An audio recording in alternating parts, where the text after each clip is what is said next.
What if the future of space travel depended on a secret material hidden in plain sight?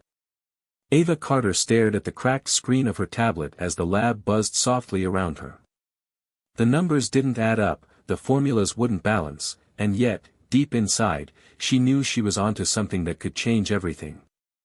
Hit subscribe and leave a comment with where you're watching from. This story might just spark a new beginning. What's one thing that always pushes you forward, even when things get tough? It was the question that echoed in her mind every day, driving her to push past the doubt, the skepticism, and the long nights when the weight of failure felt unbearable. Ava wasn't just a scientist, she was a fighter, a dreamer with a stubborn streak that had saved her more than once. The idea of Superwood, the material she'd been quietly developing, was born out of frustration with metals that cracked under pressure, composites that burned too quickly, and plastics that simply couldn't handle the harsh environments of space. She imagined a material stronger than steel but lighter than aluminum, flexible yet unbreakable. A material that could withstand the crushing forces of launch, the freezing void of space, and the brutal re-entry back to Earth. Most called it impossible. Most said she was chasing a fairy tale. But Ava saw the proof in microscopic fibers she'd extracted from a tree growing in a remote part of the Pacific Northwest, fibers that behaved unlike anything she'd ever seen. Tonight, her fingers trembled as she ran her latest test. The Superwood sample sat in a chamber, sensors recording every flex, every strain. Her heart raced as the data streamed in, tensile strength off the charts, weight half that of anything comparable. She exhaled slowly, a flicker of hope igniting inside her. But hope was dangerous. In her world, hope often led to heartbreak, especially when corporate interests shadowed every step. Ava's company was already buzzing about the potential, and the higher-ups were circling like vultures. If this worked, she'd be under scrutiny. Worse, someone might try to take credit, or worse, bury the discovery to protect investments in existing materials. The question remained, could she bring Superwood into the light before it was too late? The clock was ticking, and failure wasn't just personal, it was global. Outside the lab window, the city lights of Seattle twinkled like distant stars, reminding Ava of the endless possibilities waiting beyond Earth's atmosphere. Elon Musk's SpaceX had just announced another ambitious Mars mission, a goal that captivated the world and pushed the boundaries of what humanity could achieve. Ava imagined her Superwood being part of that mission, shaping the future of space exploration. But first, she had to survive the battles on Earth. Scientific, corporate, and personal. Her phone buzzed. A message from Maya, her best friend and fellow engineer, "Don't forget why you started. We're with you." The words warmed her like a shield.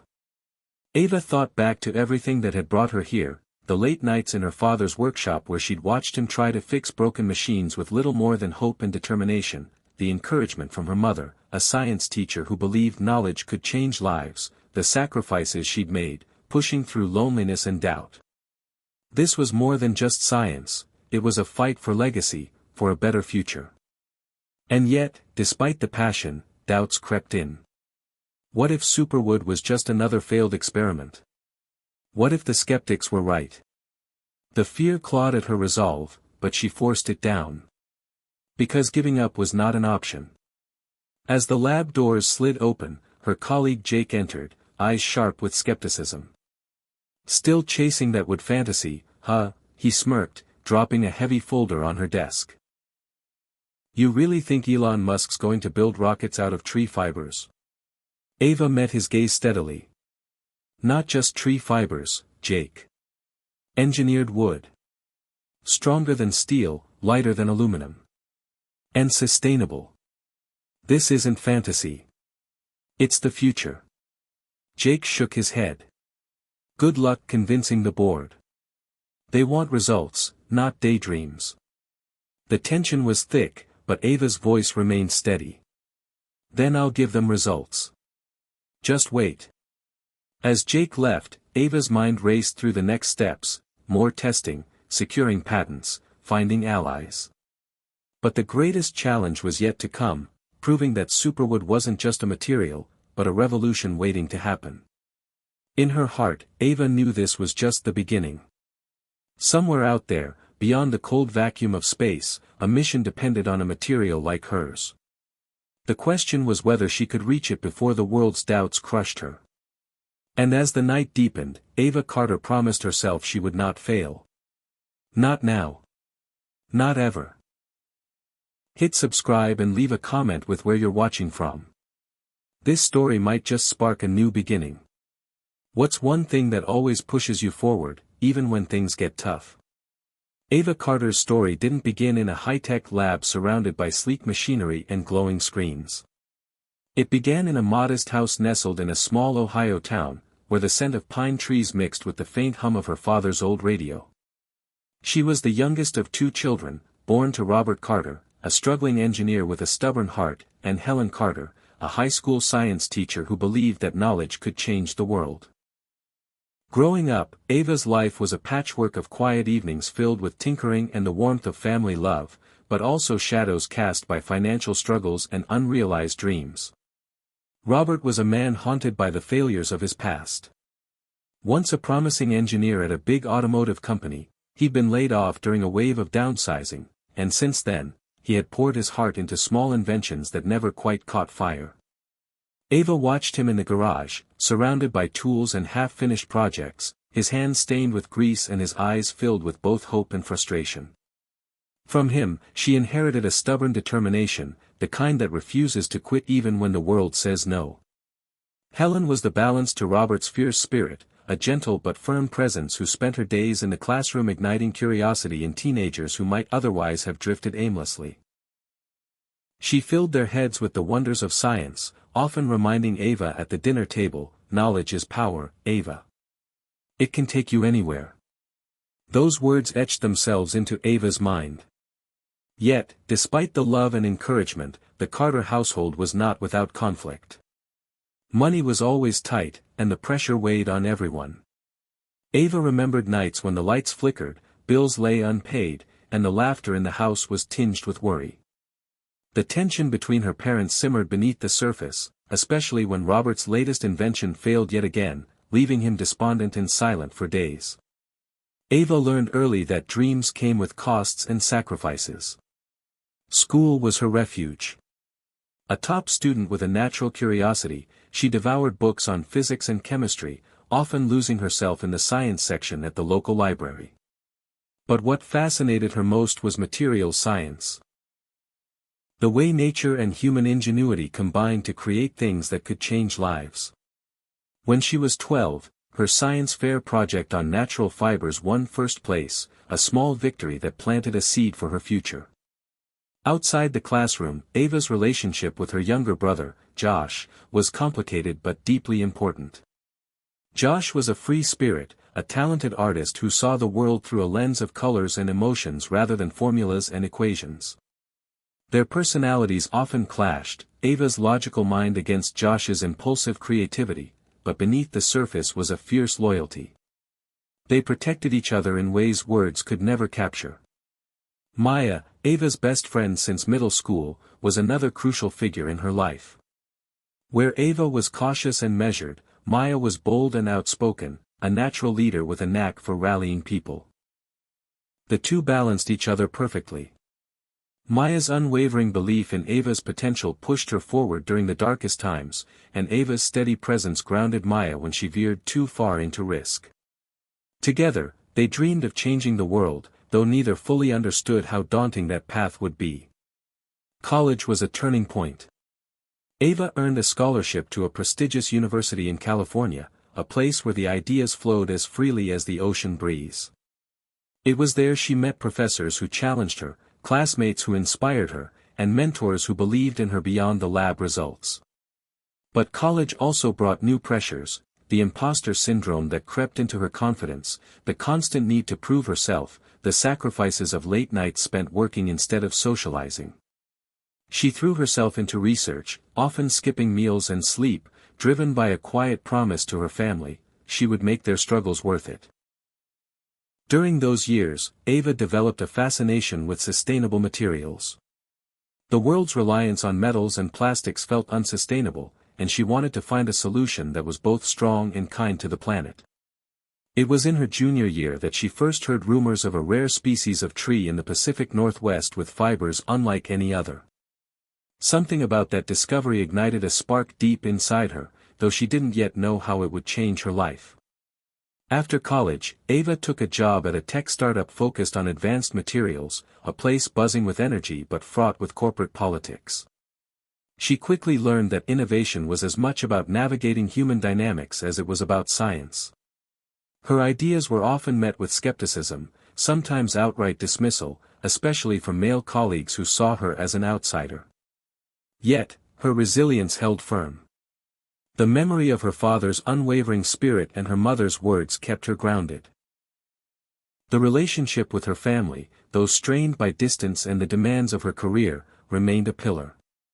Calls home were sacred, moments to reconnect, remind each other of who they were beyond the hustle. When her father's health began to decline, Ava's world shifted. Suddenly, the race to prove Superwood wasn't just a professional challenge but a deeply personal mission. She wanted to leave behind more than just scientific papers, she wanted to create a legacy that would make her family proud. All the while, Maya remained by her side, a constant source of strength and encouragement. Their friendship deepened into something more complex, as the lines between support and love blurred in the long hours and shared dreams. Ava found herself wrestling not just with formulas but with emotions she'd long kept buried. Throughout it all, Ava's core was shaped by a mix of determination and vulnerability. She was fiercely independent but deeply connected to those she loved. The hardships she'd faced had taught her the value of hope, even when the path was uncertain. Her journey was not just about materials or technology but about human resilience, sacrifice, and the quiet moments that fuel greatness.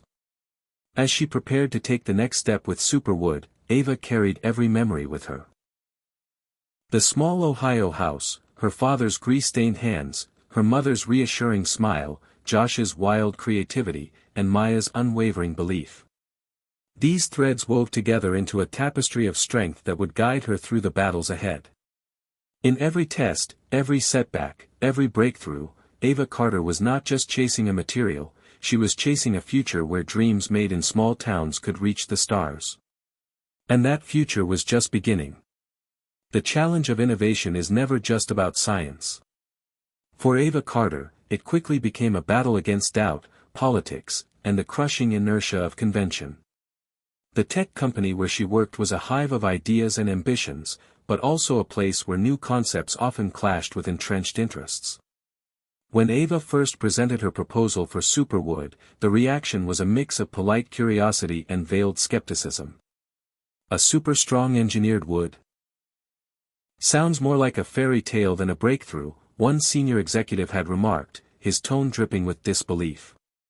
Yet Ava stood her ground, her voice steady as she explained the science behind it, how combining natural fibers with nano-engineered polymers created a material that was lighter than aluminum yet stronger than steel, capable of absorbing shocks and resisting extreme temperatures.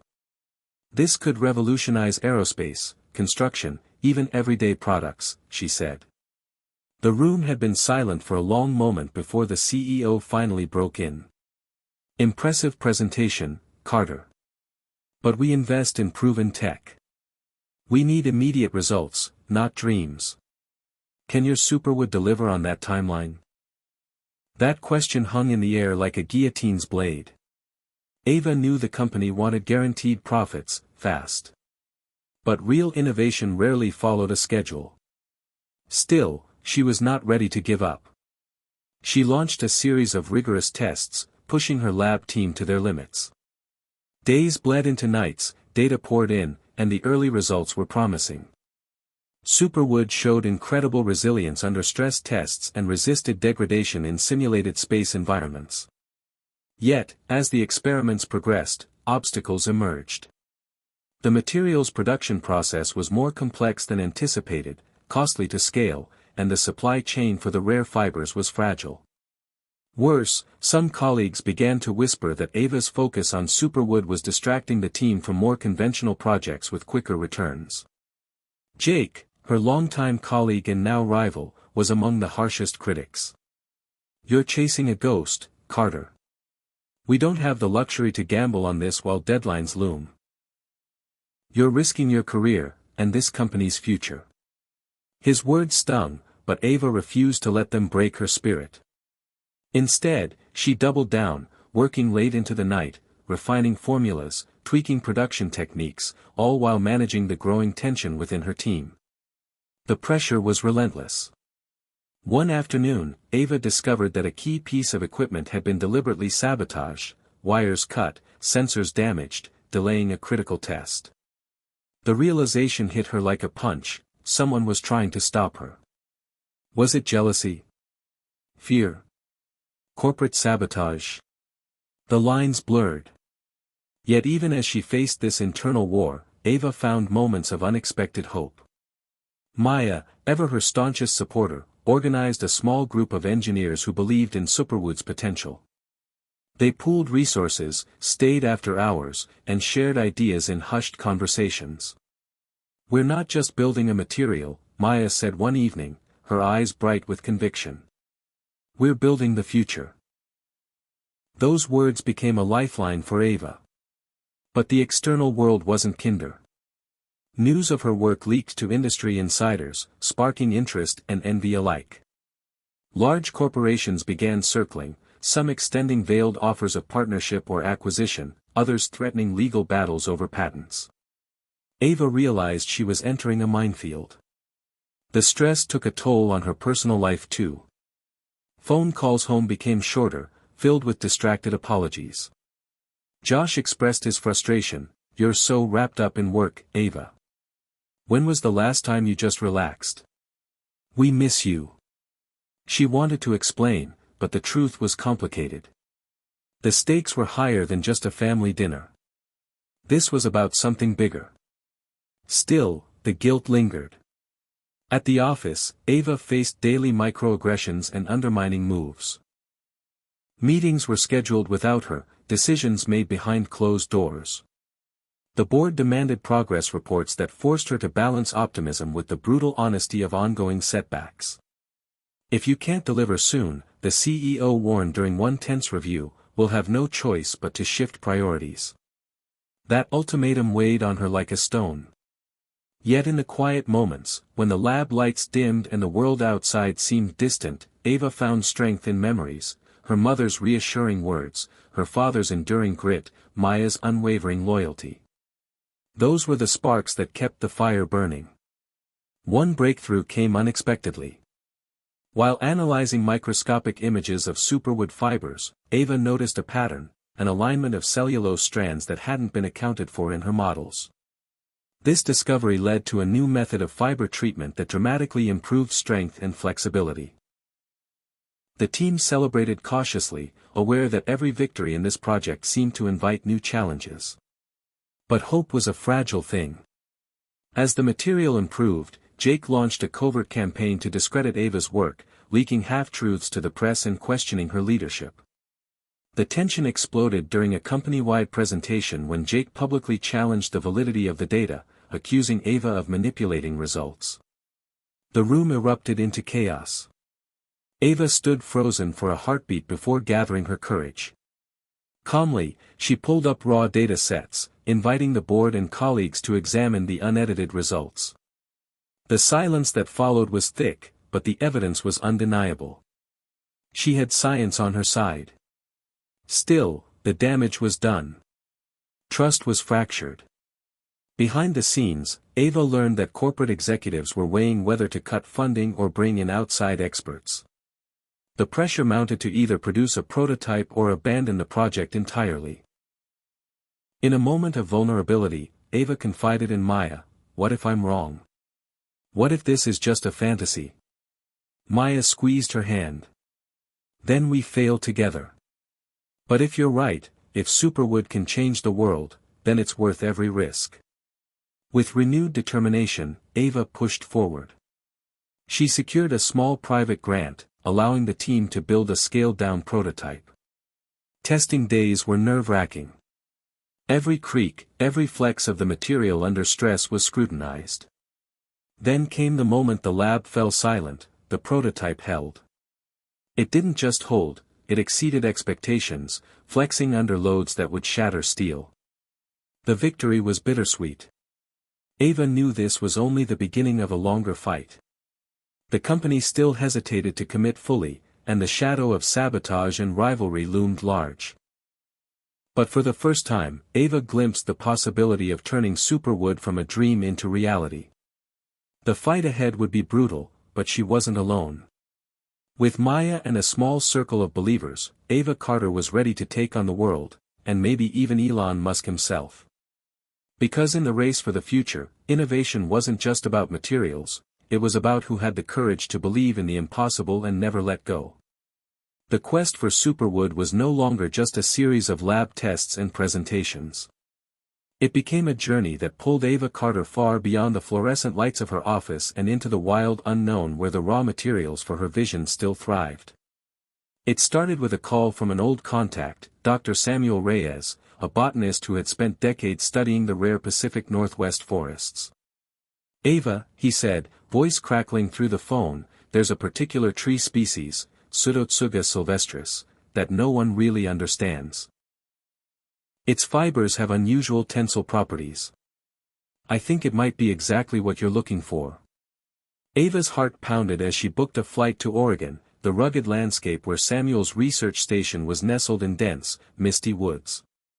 This wasn't just about science anymore, it was about discovery and survival. Arriving in the remote forest, Ava was struck by the raw beauty around her, towering evergreens cloaked in moss, the air thick with the scent of earth and rain, the distant call of birds echoing through the canopy. Samuel greeted her with a weathered smile, leading her on winding trails to trees that looked ordinary but held secrets beneath their bark. For days, Ava and Samuel collected samples, studying the microscopic structure of the fibers and testing their unique elasticity and strength. It was grueling work. The forest was unforgiving with steep slopes, thick underbrush, and sudden storms that drenched them to the bone. But each test brought new revelations. The fibers, when treated with a special biopolymer Samuel had isolated from local lichens, formed a material with an extraordinary balance of strength, flexibility, and lightness. Ava's excitement grew, but so did the realization that scaling this discovery from forest to factory was an entirely different challenge.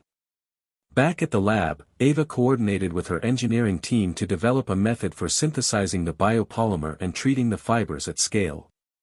Every trial brought setbacks, inconsistent batches, unexpected chemical reactions, fragile prototypes. The clock was relentless, and so was the pressure from the company's board, who now demanded clear milestones or threatened to pull funding. Meanwhile, word of Ava's expedition had leaked, drawing unwanted attention. Corporate spies began to shadow the research station, attempting to extract samples and proprietary data. Ava had to tighten security, limiting access and vetting everyone involved.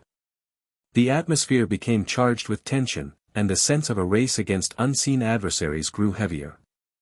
During one stormy night in Oregon, Ava faced the darkest moment of the journey. Trapped in a cabin with limited power and failing equipment, a critical batch of fibers ruined by contamination shattered her hope. She sat by the fire, drenched and exhausted, the weight of months of effort pressing down. The thought of giving up whispered in her ear. But as dawn broke, she found unexpected strength in a letter from her mother. "Remember, love, nature is patient. It reveals her secrets only to those who listen carefully. Don't rush. Trust the process." Those words rekindled her spirit. Returning to Seattle, Ava and her team worked around the clock, refining the production method, stabilizing the polymer treatment, and integrating it into the composite matrix they designed.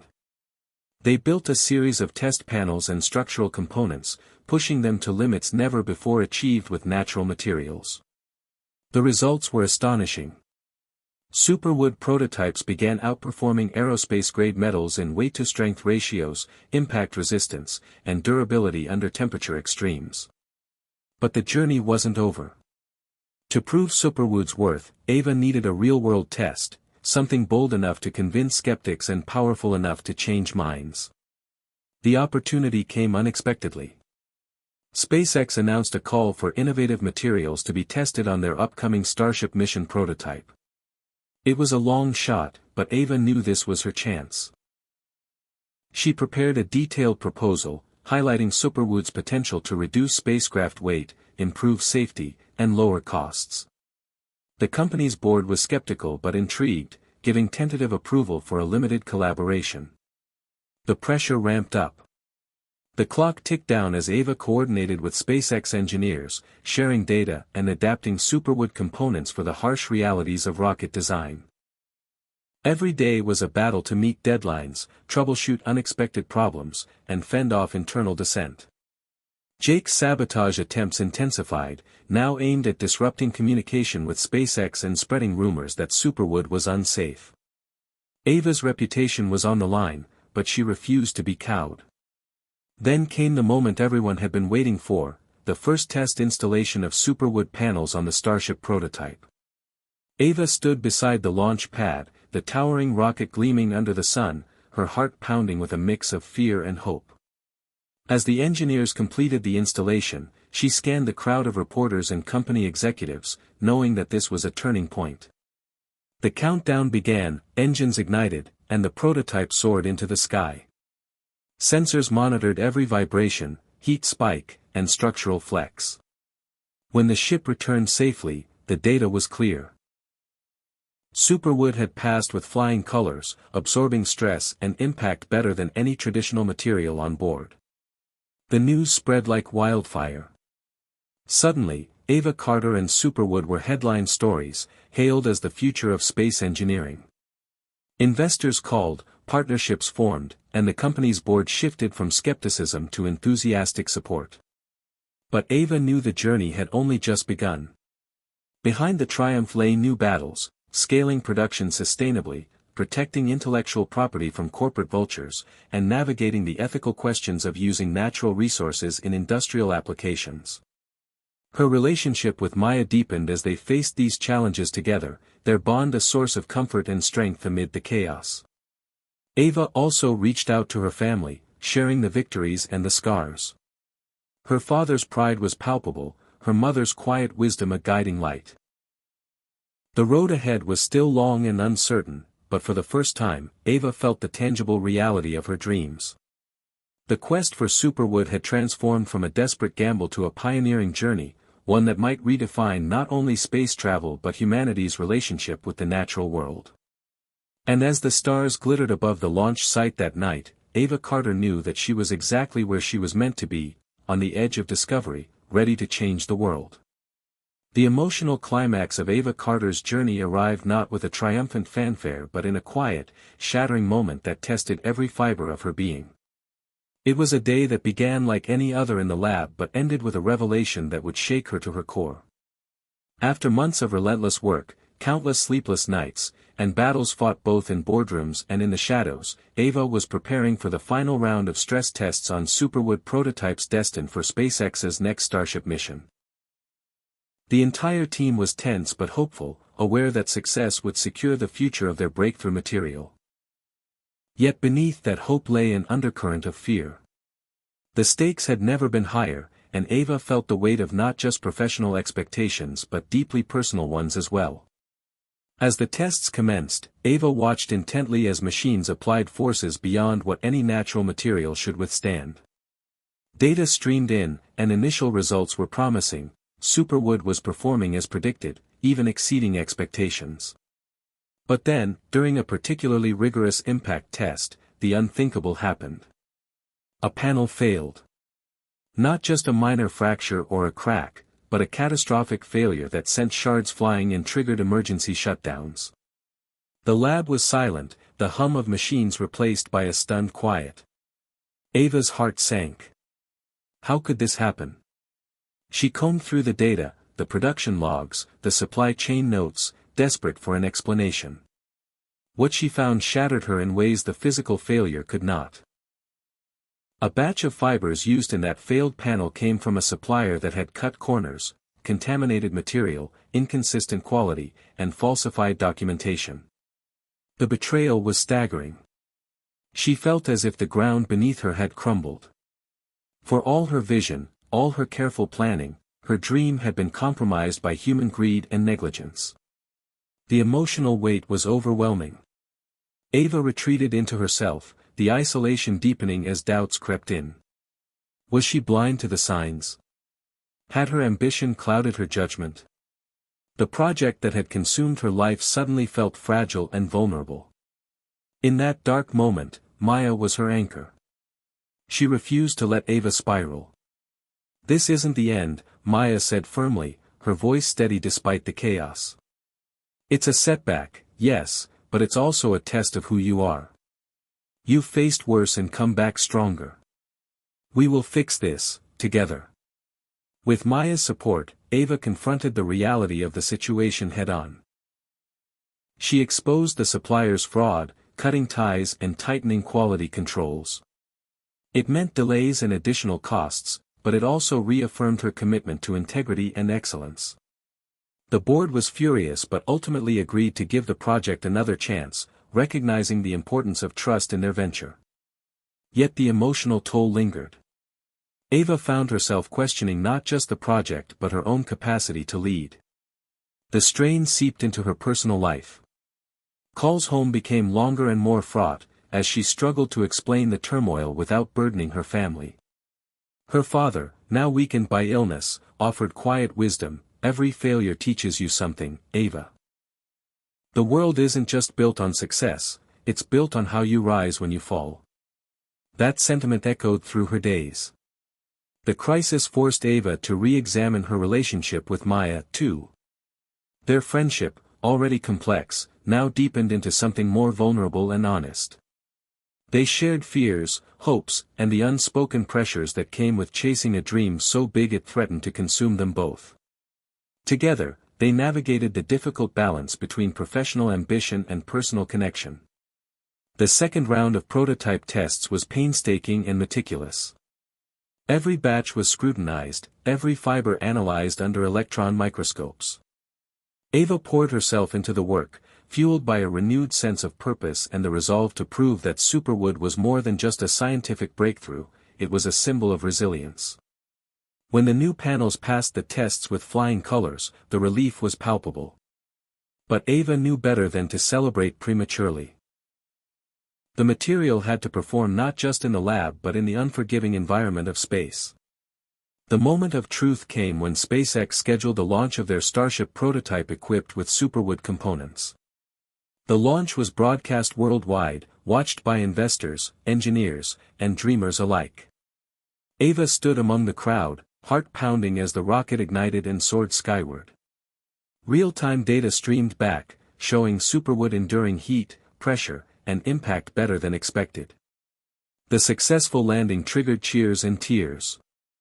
It was a triumph not just of technology but of human spirit, the ability to endure setbacks, to believe in something despite the odds, and to forge a new path forward. In the aftermath, Ava was lauded as a visionary. Offers poured in from industries ranging from aerospace to automotive to construction. Yet, amid the accolades, she remained grounded by the lessons learned. She understood now that success was not a straight line but a winding path filled with obstacles that tested character as much as skill. The emotional climax of her journey was a crucible that shaped her into a leader who could face failure without fear, who could trust her team and herself, and who could inspire others to believe in the impossible. The chapter closed with a profound realization: Superwood was more than a material, it was a testament to perseverance, integrity, and the transformative power of hope. After months of relentless struggle, tireless nights, and moments that teetered on the edge of despair, Ava Carter finally stood at the crossroads where her journey with Superwood transitioned from a risky experiment to a revolutionary success. The final tests were behind her, the doubters silenced, and the future, once hazy with uncertainty, now shimmered with possibility. But this chapter of her life was about more than just triumph in technology. It was about transformation within herself and the profound lessons that hardship and hope had etched deep into her soul. As the news of Superwood's success rippled through industries and headlines, Ava found herself reflecting on the path that had brought her here. She remembered the early days in the lab, the overwhelming pressure from executives who demanded immediate results, the betrayals, sabotage, and the deep loneliness that often accompanied her relentless pursuit. Those dark moments, filled with self-doubt and exhaustion, had almost broken her. Yet through them all, she learned that resilience was not merely about stubbornness, it was about allowing oneself to be vulnerable, to accept help, and to trust in the process even when the outcome seemed uncertain. Ava's relationship with Maya grew stronger in this period of reflection. They had weathered storms together and emerged not just as colleagues but as soulmates bound by shared dreams and unwavering support. Maya's presence was a reminder that no great journey was meant to be walked alone. Together, they envisioned a future where Superwood would redefine not only aerospace and construction but also how humanity engaged with natural materials and sustainable innovation. Ava reached out to her family more deeply now, understanding how much she had distanced herself during her darkest times. Her father's illness had worsened, but his pride in her accomplishment remained a source of comfort. Her mother's quiet wisdom had been a guiding light through every storm. Ava finally grasped the truth that love and family were the foundations upon which all other victories were built. Professionally, the success of Superwood opened doors Ava had only dreamed of. Companies lined up to license the technology, governments sought partnerships for sustainable building initiatives, and universities clamored to collaborate on further research. Yet Ava was careful not to let the sudden flood of opportunity distract her from the core mission, to ensure that Superwood remained a force for good, a material that embodied both strength and responsibility. This meant investing in sustainable sourcing, protecting the fragile ecosystems that nurtured the rare fibers, and fostering a culture of transparency and ethical innovation within her company. Ava instituted strict environmental and labor standards, even when it meant higher costs or slower growth. She knew that true success was measured not just in profits but in the legacy left behind. One particularly meaningful moment came when Ava was invited to speak at a global conference on sustainable innovation. Standing before a packed auditorium, she shared not only the technical achievements of Superwood but also the story of its creation, the setbacks, betrayals, friendships, and sacrifices. She spoke candidly about the importance of perseverance and integrity, urging the next generation of innovators to embrace failure as a teacher rather than an enemy. Her words resonated deeply, and she received standing ovations, not just for the technology but for the humanity behind it. Behind the scenes, Ava continued to push the boundaries of Superwood's potential. New variants were developed for medical devices, automotive parts, and even consumer electronics. Each application tested the limits of the material and required fresh innovation. But through every challenge, Ava carried the lessons learned from her journey, that every obstacle was an opportunity, every failure a step closer to success. The final resolution came in a quiet, personal way. One evening, Ava sat on the porch of her childhood home, watching the sun dip below the horizon. The sky was painted in hues of orange and pink, a peaceful contrast to the turmoil she had endured. She thought about everything she had lost and gained, the friendships, the heartbreak, the moments of doubt, and the ultimate triumph. It was here that Ava understood the true meaning of sacrifice. She had given much to her work, sometimes at the cost of personal happiness. But in doing so, she had also gained clarity, purpose, and a profound connection to the world around her. Her story was no longer just about creating a super-strong material. It was about the journey of becoming whole, of learning to love and forgive herself, and of recognizing that life's most meaningful lessons often come from the hardest battles.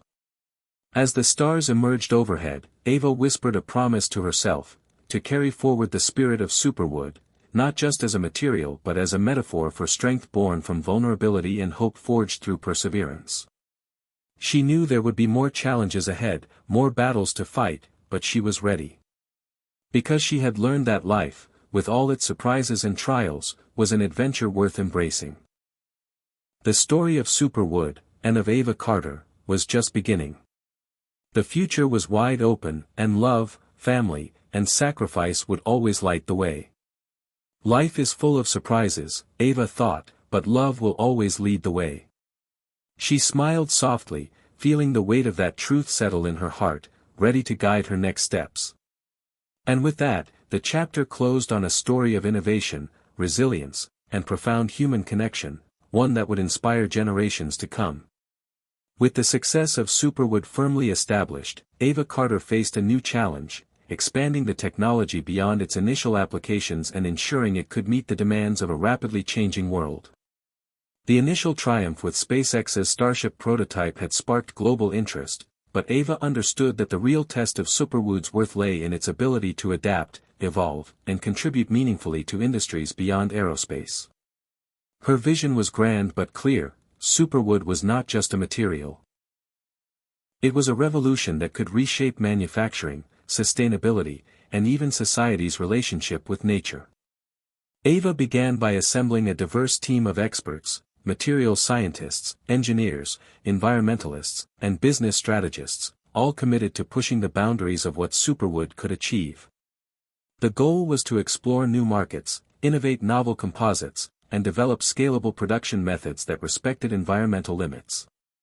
One of the first major projects involved the automotive industry, which was rapidly shifting toward lightweight and sustainable materials to meet tightening emissions regulations. Ava partnered with several leading car manufacturers to design structural components made from Superwood composites that could reduce vehicle weight without compromising safety. This endeavor was not without its challenges. Automotive standards demanded rigorous testing for crash safety, durability, and environmental resistance. Each Superwood prototype underwent brutal trials, simulating years of wear and tear in a matter of days. The team worked tirelessly to refine the polymer treatments and fiber orientations to meet these exacting standards.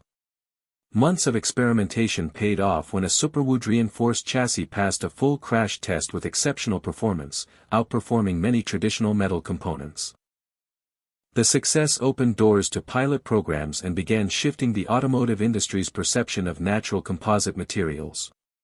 Alongside automotive innovation, Ava explored Superwood's potential in construction. The world faced a growing housing crisis compounded by environmental concerns, and traditional building materials contributed heavily to carbon emissions. Ava envisioned Superwood as a sustainable alternative: lightweight, strong, resistant to weather and pests, and harvested with minimal ecological disruption. She launched collaborations with architects and builders passionate about green construction. Together, they developed prefabricated panels and beams that could be assembled quickly on site, reducing costs and waste. Pilot housing projects in several U.S. cities demonstrated that Superwood homes could be both beautiful and practical, blending seamlessly with natural surroundings while providing superior insulation and durability. These projects captured public imagination and media attention, transforming Superwood from a niche material into a symbol of sustainable progress. Throughout these expansions, Ava remained deeply committed to ethical stewardship. She established rigorous sourcing protocols, working closely with forest conservation groups to ensure that the harvesting of rare fibers did not harm ecosystems. She funded reforestation projects and advocated for responsible forestry management policies at national and international levels. Ava believed that innovation without respect for nature was empty progress. Simultaneously, Ava faced new internal challenges. Rapid growth brought growing pains: scaling production while maintaining quality, managing complex partnerships, and balancing profitability with social responsibility. Board meetings became battlegrounds between visionary ideals and financial pragmatism. Some executives pushed for shortcuts and aggressive expansion, while Ava held firm to her values, sometimes clashing with powerful interests. These conflicts tested her leadership and resolve but also solidified her reputation as a principled innovator. On the personal front, Ava and Maya navigated the complexities of their deepening relationship amid the whirlwind of professional demands. They carved out moments of calm, a weekend hike in the Cascades, quiet dinners at home, reminders that life's meaning extended beyond work. Their bond grew stronger, rooted in mutual respect and shared dreams. Ava's family, too, became an integral support system. Despite her demanding schedule, she made time for them, recognizing that the love and grounding they provided were essential to her well-being and success. As the world embraced Superwood's promise, Ava found herself invited to global forums on sustainability and innovation. She spoke passionately about the material's journey from forest fiber to aerospace marvel and the broader imperative to balance progress with preservation. Her message resonated, inspiring a new generation of scientists and entrepreneurs to pursue innovation with conscience and courage. Yet, Ava knew the journey was far from over. New horizons beckoned. Research into bioengineered variants of Superwood promised even greater strength and adaptability. Potential applications in medical devices, electronics, and renewable energy systems hinted at a future limited only by imagination. But with each step forward came new questions about impact, ethics, and responsibility. Ava approached these challenges with humility and determination, ever mindful that true innovation required more than breakthroughs in the lab, it required a commitment to bettering the world. In quiet moments, Ava reflected on how far she had come. From that desperate need to prove herself to the world to becoming a leader who inspired change on a global scale. The journey with Superwood had transformed her not only as a scientist and entrepreneur but as a person. She carried the lessons of perseverance, integrity, and love like a compass, guiding her through every decision. As the sun set over the Seattle skyline, Ava stood on her office balcony, gazing at the stars that once seemed so distant and unreachable. Superwood had not just bridged the gap between nature and technology, it had bridged the gap within herself, between doubt and confidence, fear and hope. The future was wide open, and Ava Carter was ready to lead the way. Just as Ava Carter and her team celebrated the expanding horizons of Superwood, the unexpected arrived with a force that none of them had anticipated. It began with subtle signs. Minor inconsistencies in the latest production batches, a few customer complaints about discoloration, and an unusual pattern of material degradation during accelerated wear tests. At first, Ava dismissed these anomalies as typical growing pains of scaling a new technology, but as reports multiplied, a shadow of doubt crept in. The breakthrough material that had seemed invincible suddenly showed cracks, literally and figuratively. Ava called an emergency meeting with her core scientists and engineers, demanding a thorough investigation. The atmosphere in the conference room was tense, charged with a mixture of worry and determination. The team combed through every phase of the manufacturing process, from fiber sourcing to polymer treatments to the final curing stages. They reviewed lab data, field test results, and customer feedback, seeking a pattern that could explain the unexpected failures. After days of painstaking analysis, the culprit emerged, an unforeseen reaction between the Superwood fibers and a new adhesive introduced to speed up assembly in one of the manufacturing plants. This adhesive, approved hastily by a subcontractor eager to meet deadlines, was causing microfractures at a molecular level. The material's integrity was compromised in ways that the standard tests hadn't detected. Ava's heart sank. This was more than a technical glitch. It was a breach of trust and a blow to the reputation they had fought so hard to build. The setback threatened to unravel not only the project but also the confidence of investors, partners, and the public. The board convened to discuss damage control, and Ava faced a difficult choice: publicly acknowledge the problem and risk losing credibility, or downplay it and hope to fix it quietly before it became widely known. Ava's values left no room for compromise. She insisted on full transparency, believing that honesty was the foundation of lasting trust. The decision sparked heated debates among executives, but Ava's conviction prevailed. A public statement was issued, outlining the issue, the steps being taken to address it, and a firm commitment to quality and safety. The media response was mixed. Some praised the company's openness, while others questioned whether the technology was ready for prime time. Ava braced herself for the fallout. Internally, the atmosphere grew strained. The setback tested the loyalty and morale of the team. Some employees felt demoralized, while others doubled down on their efforts to find solutions. Ava worked tirelessly to maintain focus and motivation, leading by example and reminding everyone of the bigger vision that had brought them together. Repairing the damage required more than technical fixes. Ava spearheaded a comprehensive review of supplier relationships, production protocols, and quality assurance measures. She insisted on tighter oversight and implemented real-time monitoring systems to detect anomalies early. The team developed a new generation of adhesives compatible with Superwood's unique properties, investing significant resources in research and development. Throughout this period, Ava grappled with feelings of frustration and self-doubt. She questioned whether she had been too trusting, too ambitious. The pressure mounted as competitors seized the opportunity to highlight Superwood's vulnerability. Yet, in these dark moments, Ava found strength in her relationships. Maya's unwavering support, the encouragement from her family, and the dedication of her team reminded her that setbacks were part of any meaningful journey. They were not the end, but a call to resilience and innovation. Slowly, the new adhesive formula passed rigorous testing, and improved production methods were implemented. Pilot products with the revised process demonstrated restored strength and durability. Ava personally oversaw the first batch released to the market, ensuring no detail was overlooked. The company issued an updated statement highlighting the successful resolution and reaffirming their commitment to excellence.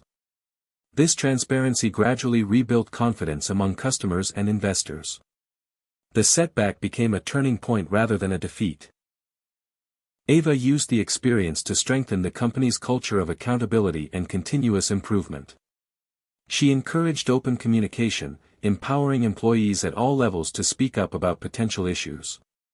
This shift fostered innovation and vigilance, helping prevent future crises. Beyond the technical and business lessons, Ava's ordeal underscored the importance of humility and adaptability in leadership. She realized that perfection was a myth and that true strength came from facing challenges head-on, learning, and evolving. The experience deepened her empathy for others struggling with failure, fueling her passion to mentor young innovators navigating their own trials. As the dust settled, Ava began to envision new frontiers for Superwood. The lessons learned opened doors to explore partnerships in fields demanding even higher performance and reliability: medical devices, aerospace components for manned missions, and critical infrastructure. Each application would require customized solutions and uncompromising standards. Ava embraced these challenges with renewed vigor, confident that the foundation built through adversity would support the next phase of growth. The chapter closed with Ava standing before her team at the company's annual summit. She spoke openly about the setbacks and triumphs, painting a picture of innovation as a winding path rather than a straight line. Her words resonated deeply. Our journey with Superwood is a testament to resilience, integrity, and the power of facing challenges with courage. Every setback is an opportunity to learn, grow, and come back stronger. Together, we are not just creating a material, we're shaping a future. The room erupted in applause, a collective affirmation of shared purpose and unyielding hope. Ava knew there would be more obstacles ahead, but she also knew they had the strength, wisdom, and heart to overcome them. The future of Superwood, and her own journey, was far from over. With Superwood's setbacks behind them and the material's reliability restored, Ava Carter turned her attention to one of the most ambitious frontiers: space exploration. The potential for Superwood to revolutionize spacecraft design had been a driving force from the start, but now, with lessons learned and partnerships strengthened, Ava was ready to push the boundaries even further. Space presented challenges unlike any on Earth: extreme temperatures, radiation, microgravity, and the unforgiving vacuum. Traditional materials like aluminum and titanium, while proven, were heavy and costly, limiting payload capacity and mission flexibility. Superwood's unique combination of strength, lightness, and sustainability offered a tantalizing alternative that could change the economics and engineering of space travel. Ava secured a strategic partnership with NASA and private aerospace companies eager to test Superwood composites in real-world orbital conditions. The collaboration began with a series of suborbital tests, attaching Superwood panels to the exterior of experimental spacecraft to observe performance under intense thermal cycling and micrometeoroid impacts. Data from these tests exceeded expectations. Superwood's fibers, infused with specially engineered polymers, resisted cracking and degradation far better than traditional composites. Its natural damping properties reduced vibrations during launch, protecting sensitive instruments inside. Encouraged by these results, the team advanced to developing a full Superwood structural component for a small satellite. This project demanded meticulous engineering, balancing weight, strength, thermal management, and integration with existing systems. Ava's team worked closely with aerospace engineers to customize the polymer matrix and fiber orientation, tailoring the material to withstand the unique stresses of orbit. The manufacturing process was equally challenging. Every batch of Superwood components underwent rigorous inspection, using cutting-edge imaging technology to detect flaws invisible to the naked eye. Ava insisted on maintaining the highest standards, aware that any failure in space could be catastrophic. The successful launch and deployment of the satellite with Superwood components marked a historic milestone. It was the first time a bio-based composite had been used in a spacecraft's structural frame, and its flawless performance sparked excitement across the aerospace community. This success paved the way for broader applications. Ava collaborated with SpaceX engineers on the Starship project, contributing Superwood reinforcements for internal supports and cargo hold structures. The material's lightness allowed for increased payload capacity, while its shock-absorbing properties promised enhanced crew comfort on long missions. Ava's vision extended beyond near-Earth orbit. She imagined Superwood being used in habitats on the Moon and Mars, materials that could be sourced or produced in situ from local biomass, reducing the need for expensive Earth launches. This concept aligned with NASA's Artemis program and the growing interest in sustainable extraterrestrial colonization. Developing Superwood variants for space habitats required overcoming additional hurdles. The material had to resist cosmic radiation, extreme temperature swings, and potential off-gassing in sealed environments. Ava's team partnered with astrobiologists and space environment specialists to test radiation shielding and chemical stability. Early prototypes showed promise, incorporating nanocoatings and embedded protective layers. While the technological challenges were immense, the potential rewards were transformative. Superwood could enable lighter, more sustainable spacecraft and habitats, reducing costs and environmental impact. Ava's commitment to sustainability extended beyond Earth, envisioning space exploration as a responsible endeavor that honored both our planet and the cosmos. This phase of Superwood's journey brought Ava into the global spotlight as a thought leader. She spoke at international space forums, sharing insights on biomaterials in aerospace and advocating for cross-disciplinary collaboration. Her story inspired engineers, scientists, and students worldwide, igniting a passion for innovation rooted in respect for nature. Yet, Ava never lost sight of the humble origins of Superwood, the rare forest fibers and the team's relentless determination. She made it a point to acknowledge the contributions of every collaborator, from lab technicians to field harvesters. This ethos of inclusivity and gratitude strengthened the company culture and reinforced the human side of technological progress. As missions incorporating Superwood advanced, Ava faced new challenges balancing rapid innovation with rigorous safety requirements. Regulatory approvals and certification processes were complex and time-consuming, demanding extensive documentation and testing. Ava's leadership was crucial in navigating these bureaucratic landscapes, building trust with regulatory bodies while advocating for adaptive frameworks that recognize the unique properties of biocomposites. The stakes were high, but the momentum was undeniable. Ava's perseverance and vision culminated in a pivotal moment when Superwood reinforced modules were selected for NASA's Lunar Gateway project, a planned space station orbiting the Moon. This endorsement represented a validation of years of hard work and the material's readiness for humanity's next giant leap. The chapter closed with Ava watching the Gateway launch from a control center, heart swelling with pride and hope. She knew this was just the beginning. Superwood's journey was intertwined with humanity's quest to explore the stars, a testament to the power of innovation born from nature's wisdom. The future was vast, and Ava Carter was ready to break barriers beyond Earth, driven by the belief that strength, sustainability, and hope could propel humanity to new frontiers. Behind every breakthrough and innovation lies a tapestry of human stories, and Superwood was no exception. Ava Carter often reminded herself that the material's strength and versatility were reflections not only of the fibers and polymers but of the people who nurtured its journey. As Superwood grew from a fledgling idea into a global phenomenon, the team expanded, bringing together diverse talents united by passion and perseverance.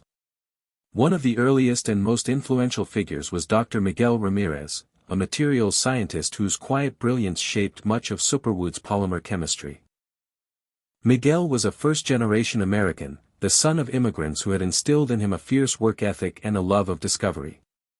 His lab was a sanctuary of controlled chaos, vials, microscopes, and polymer chains dancing in digital models.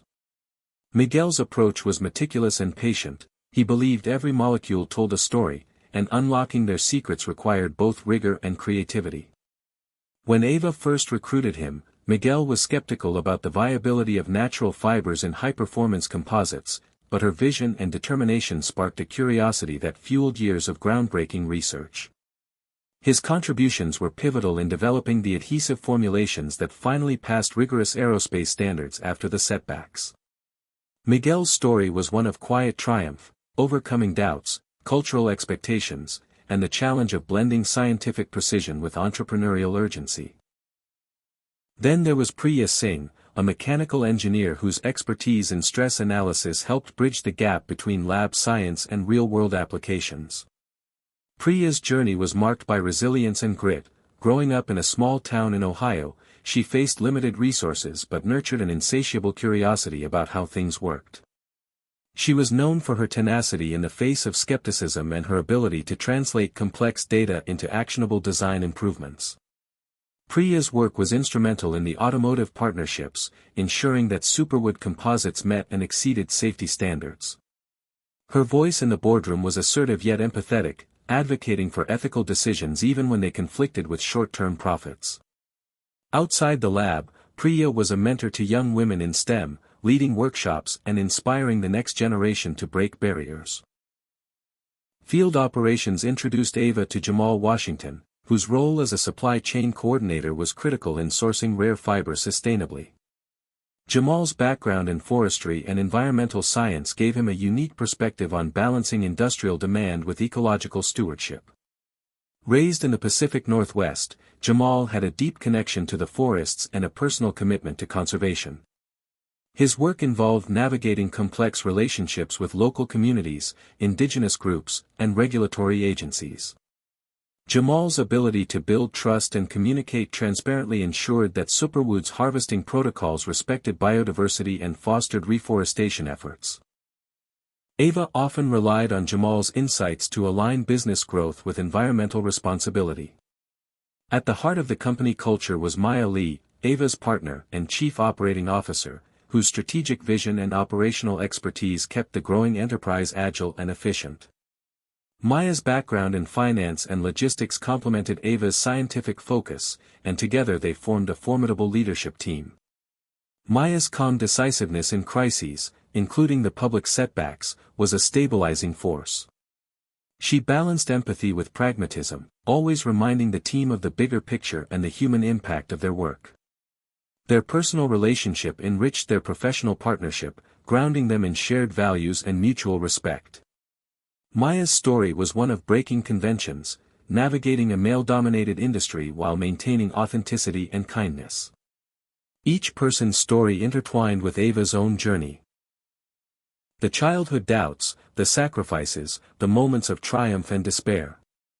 Ava made a point to celebrate these narratives openly, fostering a sense of belonging and purpose. Company meetings often featured story circles where employees shared experiences, challenges, and hopes, building empathy and unity. These human connections fueled creativity and resilience, proving that innovation was as much about people as it was about technology. Ava also acknowledged the broader network beyond the company walls. Collaborators at universities, government agencies, and partner firms brought fresh perspectives and expertise. She championed an open innovation model, encouraging knowledge sharing and interdisciplinary approaches. This openness not only accelerated development but built a community invested in Superwood's success. The personal stories extended beyond the workforce to the communities touched by Superwood. In rural areas where fiber harvesting took place, local economies saw revitalization through jobs and infrastructure improvements tied to sustainable forestry. Ava made it a priority to engage with these communities, ensuring that benefits were shared fairly and that cultural heritage was respected. She visited often, listening to elders and young people alike, learning how the project could better serve their needs.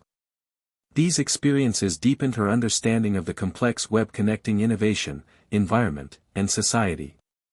Throughout all this, Ava's own growth was intertwined with those around her. She moved from a driven, solitary visionary to a leader who embraced collaboration, vulnerability, and empathy. She recognized that no breakthrough was the product of a single mind but the harmony of many hearts and hands. As Ava looked ahead, she saw that the future of Superwood depended not only on technological advances but on nurturing these human bonds. The chapter closed with Ava hosting a celebration to mark the company's 10th anniversary, surrounded by the very people who had made Superwood possible. Stories were shared, laughter echoed, and the collective spirit shone brightly, a living testament to passion, perseverance, and the power of people united by a shared dream. After years of meticulous research, development, and overcoming setbacks, Ava Carter faced her most daunting challenge yet, scaling Superwood from a boutique, experimental material to a mass-produced, market-ready product capable of meeting the demands of global industries. The transition from lab-scale innovation to large-scale manufacturing was fraught with complexity. What worked in small batches under controlled conditions had to be replicated consistently on an industrial scale without compromising quality or sustainability.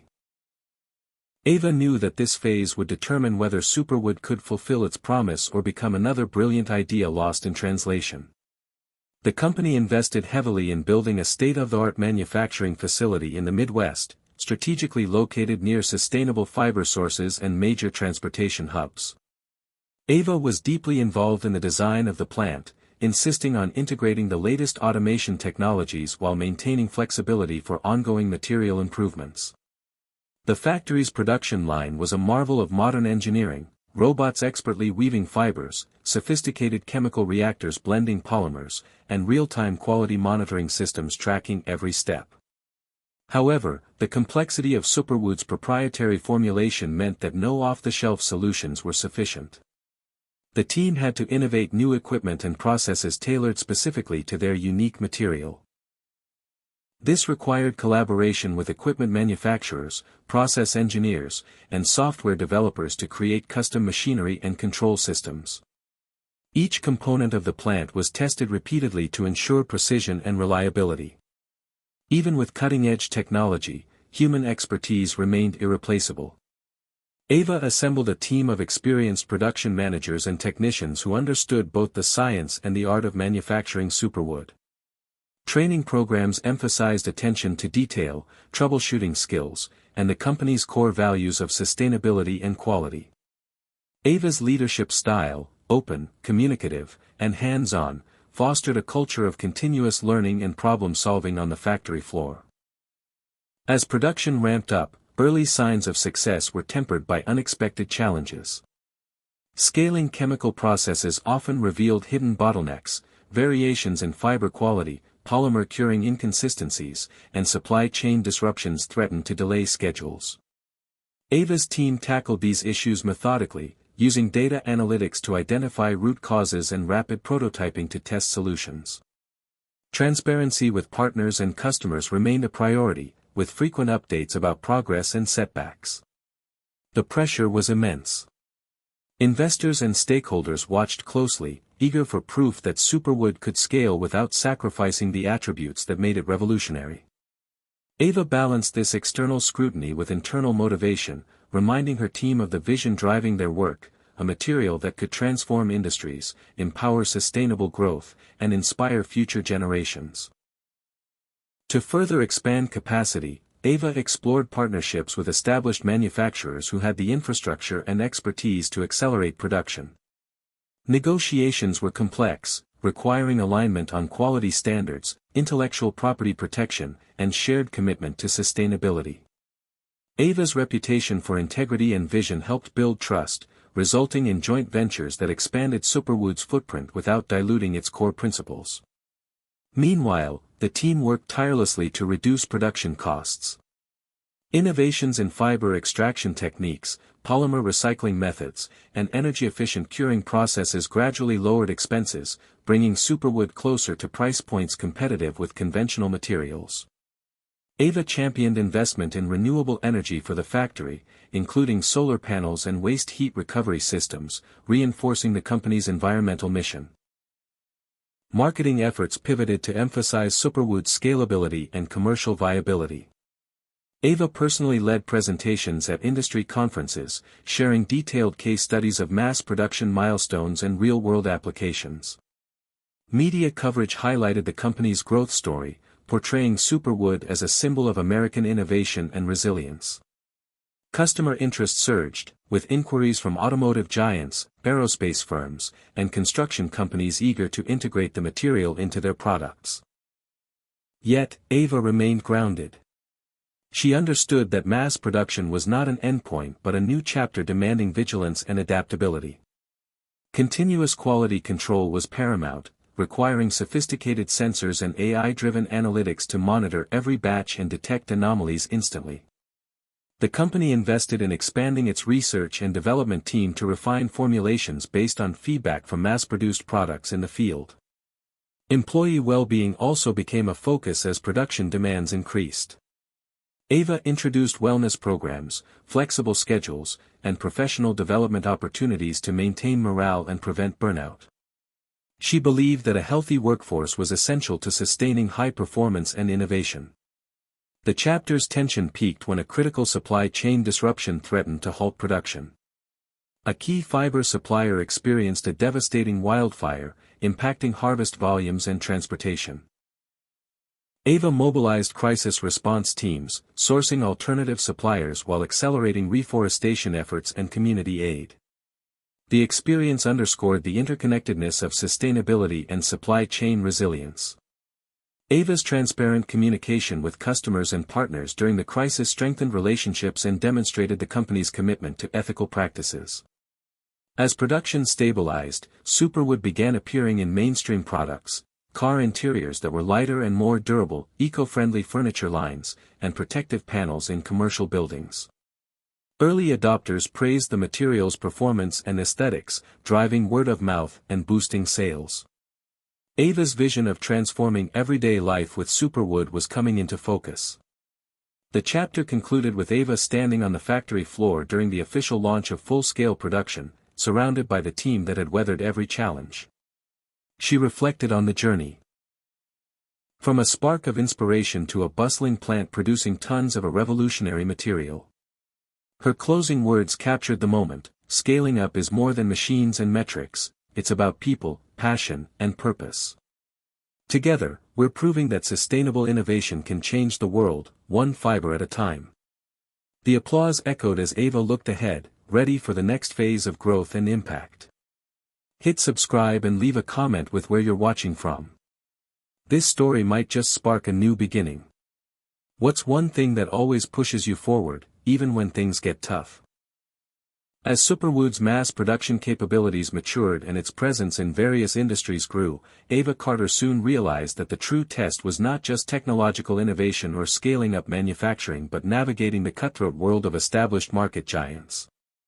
The sectors Superwood aimed to disrupt, automotive, aerospace, construction, and consumer goods, were dominated by corporations with deep pockets, entrenched supply chains, and decades of brand loyalty. Ava knew that challenging these industry behemoths would require more than a superior product. It demanded strategic acumen, resilience, and a willingness to fight fiercely for every inch of market share. From the outset, Ava and her leadership team anticipated resistance. Superwood's promise to revolutionize materials was a direct threat to companies invested heavily in traditional composites, metals, and plastics. These incumbents wielded significant influence over regulations, procurement practices, and customer preferences. Early attempts to introduce Superwood components into automotive manufacturing were met with skepticism and bureaucratic delays, as procurement departments preferred to stick with trusted suppliers. Some competitors launched aggressive campaigns to discredit bio-based composites, citing unproven long-term durability and higher initial costs. Ava refused to be intimidated. She doubled down on transparency, commissioning independent third-party testing and publishing detailed performance reports. Superwood's superior strength-to-weight ratio, sustainability credentials, and cost trajectory became pillars of a compelling narrative. Ava also understood that building alliances was crucial. She forged partnerships with innovative startups and forward-thinking OEMs who were more open to integrating new materials. These collaborations produced flagship products that demonstrated Superwood's practical benefits, creating compelling case studies to sway more conservative buyers. Meanwhile, industry giants responded by ramping up their own research into biocomposites and sustainability initiatives, often attempting to co-opt the narrative. Ava recognized the danger of complacency and maintained a relentless pace of innovation, constantly improving Superwood's formulations, reducing costs, and expanding applications. The battle extended beyond market access to legal and regulatory arenas. Superwood faced patent challenges, trade disputes, and lobbying efforts aimed at restricting bio-based materials. Ava engaged a top-tier legal team to protect intellectual property and advocated for fair regulatory frameworks that recognized the unique benefits of sustainable composites. Public opinion played a critical role in this contest. Ava leveraged media and social platforms to highlight Superwood's environmental impact, transparency, and community engagement. She shared stories from fiber harvesting regions where jobs and ecosystems thrived thanks to responsible practices. Customers who adopted Superwood products became vocal advocates, amplifying positive perceptions and countering misinformation. Internally, the pressure of competing against industry giants tested the company's culture and morale. Ava emphasized resilience and unity, encouraging teams to view challenges as opportunities to demonstrate Superwood's unmatched value. Regular town halls and open forums fostered a sense of shared purpose and collective determination. Several turning points defined this period of intense competition. One critical breakthrough came when a major automotive manufacturer publicly committed to using Superwood components in a new electric vehicle model, citing both performance gains and sustainability goals. This endorsement sent shockwaves through the industry and triggered a wave of interest from other sectors. Ava capitalized on this momentum by launching a comprehensive marketing campaign spotlighting the success story and future potential. Not all battles were won easily. Ava navigated setbacks such as delayed product certifications caused by lobbying pressure and supply chain disruptions engineered by competitors. However, her strategic agility, quickly diversifying suppliers and accelerating alternative certification pathways, kept the company on course. As the fight for market share intensified, Ava also faced difficult ethical decisions. Offers of lucrative deals with partners who demanded compromises on sustainability standards tested her commitment to core values. Ava chose integrity over short-term gain, reaffirming the company's mission even when it meant slower growth. This stance earned deep respect internally and among customers who valued authenticity. By the chapter's close, Superwood had secured a foothold in multiple industries, but the war for dominance was far from over. Ava's reflection was clear: disrupting markets required more than innovation, it demanded courage, strategic thinking, and unwavering principles.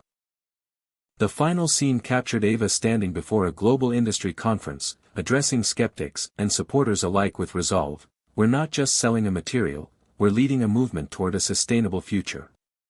The giants we face today only make our mission more vital. Together, we'll reshape industries, protect our planet, and prove that the underdog can win." The applause that followed was not just for Superwood's product but for the vision and tenacity of the woman steering its course through the fiercest battles of all, business itself. As Superwood solidified its presence in multiple industries and battled for market share against entrenched giants, the pace of innovation accelerated dramatically. Ava Carter and her team found themselves in a high-stakes race, not only to stay ahead of competitors but to continually improve their flagship material to meet evolving demands. The pressure to deliver new breakthroughs was immense, fueled by customer expectations, regulatory changes, and technological possibilities. Yet, innovation under such pressure often came with unexpected setbacks and challenges that tested the company's resilience and adaptability.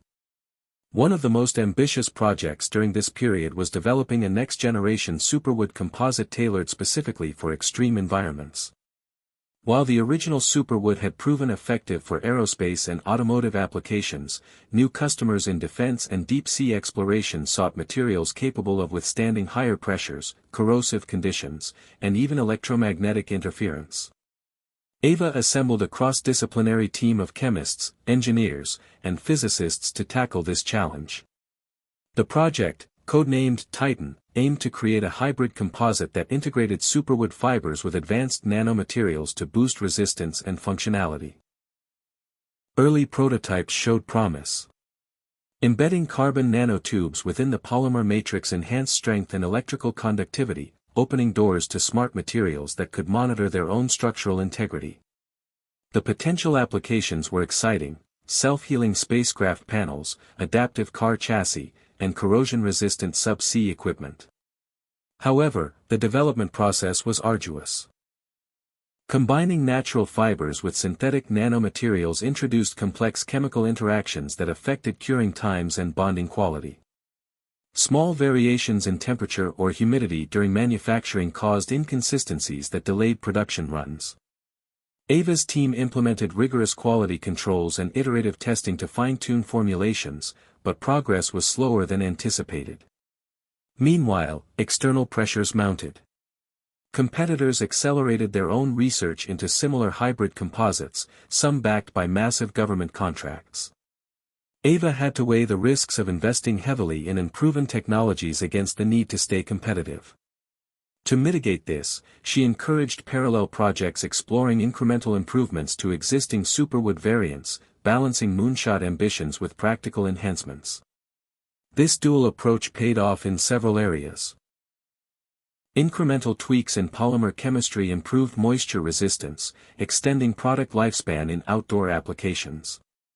Advances in automated fiber alignment techniques increased tensile strength and uniformity, boosting customer confidence. These steady gains translated into new contracts and expanded market share, providing a financial buffer for riskier innovations like Titan. Despite these successes, setbacks were unavoidable. A high-profile failure came when a batch of Titan composite panels underwent destructive testing and suffered catastrophic delamination. The incident drew media attention and raised doubts among investors. Ava responded swiftly, publicly acknowledging the issue, outlining corrective actions, and reaffirming commitment to safety and transparency. Internally, the company embraced the failure as a learning opportunity, conducting root cause analysis and enhancing simulation models to predict and prevent future flaws. This culture of open communication and continuous improvement helped maintain trust with stakeholders. Another unexpected hurdle emerged from regulatory changes. New environmental standards mandated stricter limits on chemical emissions and waste from composite manufacturing. While aligned with Superwood's sustainability ethos, complying required redesigning parts of the production process, causing temporary slowdowns and additional costs. Ava worked closely with environmental engineers and regulators to implement best practices and secure necessary permits. The experience reinforced the importance of proactive engagement with policy developments and community stakeholders. Innovation also extended beyond materials science. Ava championed digital transformation initiatives, integrating AI-driven analytics and machine learning into product development and quality assurance. These tools accelerated data processing, identified patterns in manufacturing defects, and optimized supply chain logistics. The infusion of technology improved responsiveness and reduced waste, further strengthening Superwood's competitive edge.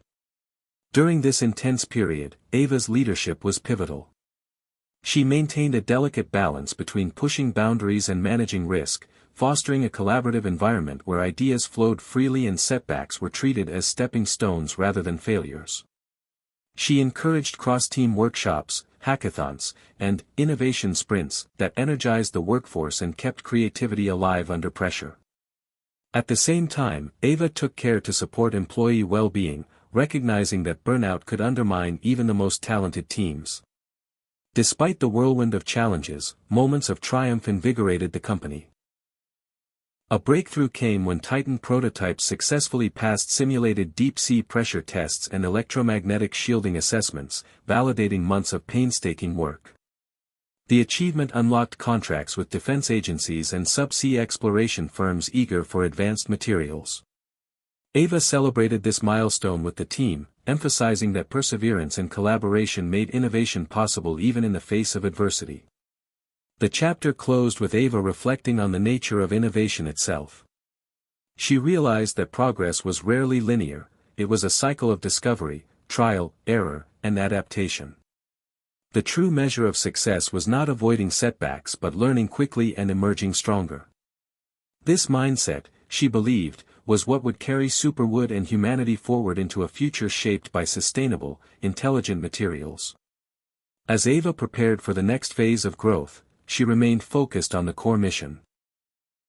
Leveraging science and human ingenuity to create a material that was not only super strong but super resilient in every sense. As Superwood's market footprint expanded and its technological sophistication grew, Ava Carter understood that the company's greatest promise, and greatest challenge, was proving its environmental impact was genuine and measurable, going beyond mere marketing claims. In an era when greenwashing and empty sustainability promises were met with increasing skepticism, Ava was committed to transparency and accountability. She believed that Superwood could set a new standard for what it meant to be truly sustainable, and this required rigorous evaluation, honest reporting, and a willingness to confront uncomfortable truths. From the very beginning, Superwood had been designed to minimize environmental harm, sourcing fibers from fast-growing, renewable species, employing chemical processes that reduced toxic waste, and building production facilities powered by renewable energy. However, Ava knew sustainability was a complex, multifaceted issue that extended beyond a company's supply chain or carbon footprint. She initiated comprehensive life cycle assessments, LCAs, to quantify Superwood's environmental impact from cradle to grave. This involved detailed analysis of every stage: fiber harvesting, processing, manufacturing, distribution, product use, and end-of-life disposal or recycling. The findings were encouraging but nuanced. Compared to traditional composites made from petroleum-based plastics and metals, Superwood had a substantially lower carbon footprint and generated less hazardous waste. It contributed to forest regeneration by incentivizing sustainable harvesting and reforestation projects. Yet, challenges remained. The energy required for polymer curing was significant, and transportation of raw materials added to emissions, especially in global markets. Ava used these insights to prioritize continuous improvements, investing in more efficient manufacturing technologies, optimizing logistics, and exploring local sourcing strategies. Transparency extended to reporting. Ava mandated that Superwood publish annual sustainability reports audited by independent third parties. These reports included not only successes but also areas for improvement, setbacks, and the company's plans to address them. This radical openness built trust among customers, investors, regulators, and environmental groups. Ava's leadership also meant engaging openly with critics. Environmental watchdogs and NGOs occasionally challenged Superwood's claims, pointing out potential risks such as biodiversity loss if fiber harvesting was not carefully managed or chemical runoff from manufacturing. Instead of dismissing these concerns, Ava invited dialogue, welcomed site visits, and collaborated on monitoring programs to ensure best practices were followed. In some cases, feedback led to policy changes within the company, demonstrating a genuine commitment to stewardship. A key dimension of Superwood's impact was its influence on broader industry norms and supply chains. By proving that high-performance composites could be produced sustainably and profitably, Superwood pressured competitors to adopt greener practices. Ava participated in industry coalitions promoting circular economy principles, material recycling innovations, and harmonized environmental standards. These efforts amplified Superwood's positive effect beyond its immediate operations. Community engagement was another pillar. Fiber harvesting took place in rural and often economically disadvantaged regions, where Superwood's presence created new job opportunities and infrastructure investments. Eva prioritized fair labor practices, cultural respect, and reinvestment in local education and health programs. She believed sustainability encompassed social as well as environmental dimensions. The chapter highlighted case studies from harvesting communities where reforestation projects reversed deforestation trends and supported wildlife habitats, thanks to Superwood's careful management and collaboration with indigenous groups. Eva's journey also confronted personal challenges related to environmental stewardship. Balancing growth ambitions with ecological limits required difficult trade-offs and constant reflection. She grappled with questions about scalability, how to grow without compromising the natural systems upon which the material depended. These dilemmas shaped her leadership philosophy and decision-making processes. As the chapter drew to a close, Eva addressed an industry summit focused on sustainability metrics, sharing Superwood's experiences and advocating for rigorous, transparent evaluation frameworks applicable across sectors. Her message was clear. Sustainability was not a checkbox or marketing slogan but an ongoing commitment requiring humility, innovation, and accountability. We must be willing to shine a light on our impact, she told attendees. Only by facing the full picture can we create solutions that endure. The closing scene portrayed Eva visiting a newly planted forest on company-managed land, reflecting on the interdependence of technology, nature, and human well-being. The seedling symbolized hope and responsibility, a living reminder that Superwood's true strength came not only from its fibers but from its respect for the planet that nurtured them. Eva's conviction was unwavering: real sustainability was a journey, not a destination, and Superwood was dedicated to walking that path with integrity and courage. The world shifted in the spring of that year. It began with a series of extreme weather events: unseasonal flooding in the American Midwest, heatwaves scorching parts of Europe, and wildfires erupting in Australia with unprecedented ferocity. Climate scientists warned that these weren't anomalies but harbingers of an accelerating climate crisis. Governments scrambled to respond, industries panicked, and citizens demanded action. Eva Carter, watching the news from her office overlooking the quiet Superwood production facility in Indiana, felt a deep sense of urgency she hadn't experienced since the early days of building her company. Superwood had always positioned itself as part of the solution, but now, Eva realized, it wasn't enough to disrupt industries one product at a time. The crisis was bigger than competition. It demanded collective reimagining of materials, systems, and missions. She called an emergency summit with her leadership team. What if we're not thinking big enough? She asked. What if Superwood is more than a product? What if it's a platform for global resilience? That question reframed everything. Within a week, Eva and her team launched Project ARC, an ambitious new division within Superwood dedicated to rapid response, climate-resilient infrastructure. The idea was to deploy Superwood materials and modular designs in regions facing climate emergencies, temporary shelters for wildfire victims, flood-proof housing for coastal areas, and mobile clinics that could be shipped quickly to disaster zones. It wasn't just a business move, it was a mission. And it resonated. Almost overnight, governments, nonprofits, and humanitarian agencies began reaching out. Superwood's lightweight, durable, and rapidly manufacturable panels made it an ideal material for temporary yet sturdy structures. The company partnered with global logistics firms and engineers to design a modular system. Interlocking Superwood panels that could be assembled without heavy machinery, configured into shelters, schools, or triage centers within hours. The first test came faster than anyone anticipated. A Category 5 hurricane devastated parts of the Gulf Coast, displacing tens of thousands and leaving behind collapsed buildings, contaminated water, and a desperate need for immediate shelter. Project ARC mobilized within 72 hours. Truckloads of modular Superwood shelters rolled in, followed by a trained assembly team. In less than 5 days, a village of weather-resistant, solar-powered shelters stood where devastation had dominated just a week earlier. Media outlets picked up the story. Survivors described the strange but comforting smell of the natural material, how it didn't feel like a plastic tent or a steel box. They spoke of dignity, how these shelters, though temporary, felt like homes.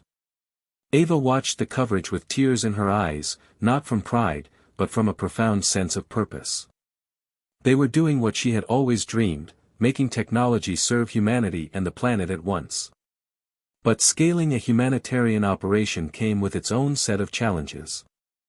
Logistics during emergencies were unpredictable, sometimes chaotic. Navigating foreign governments, local politics, customs, and infrastructure was taxing. Project Ark required not only engineers and materials scientists, but also anthropologists, negotiators, and disaster response veterans.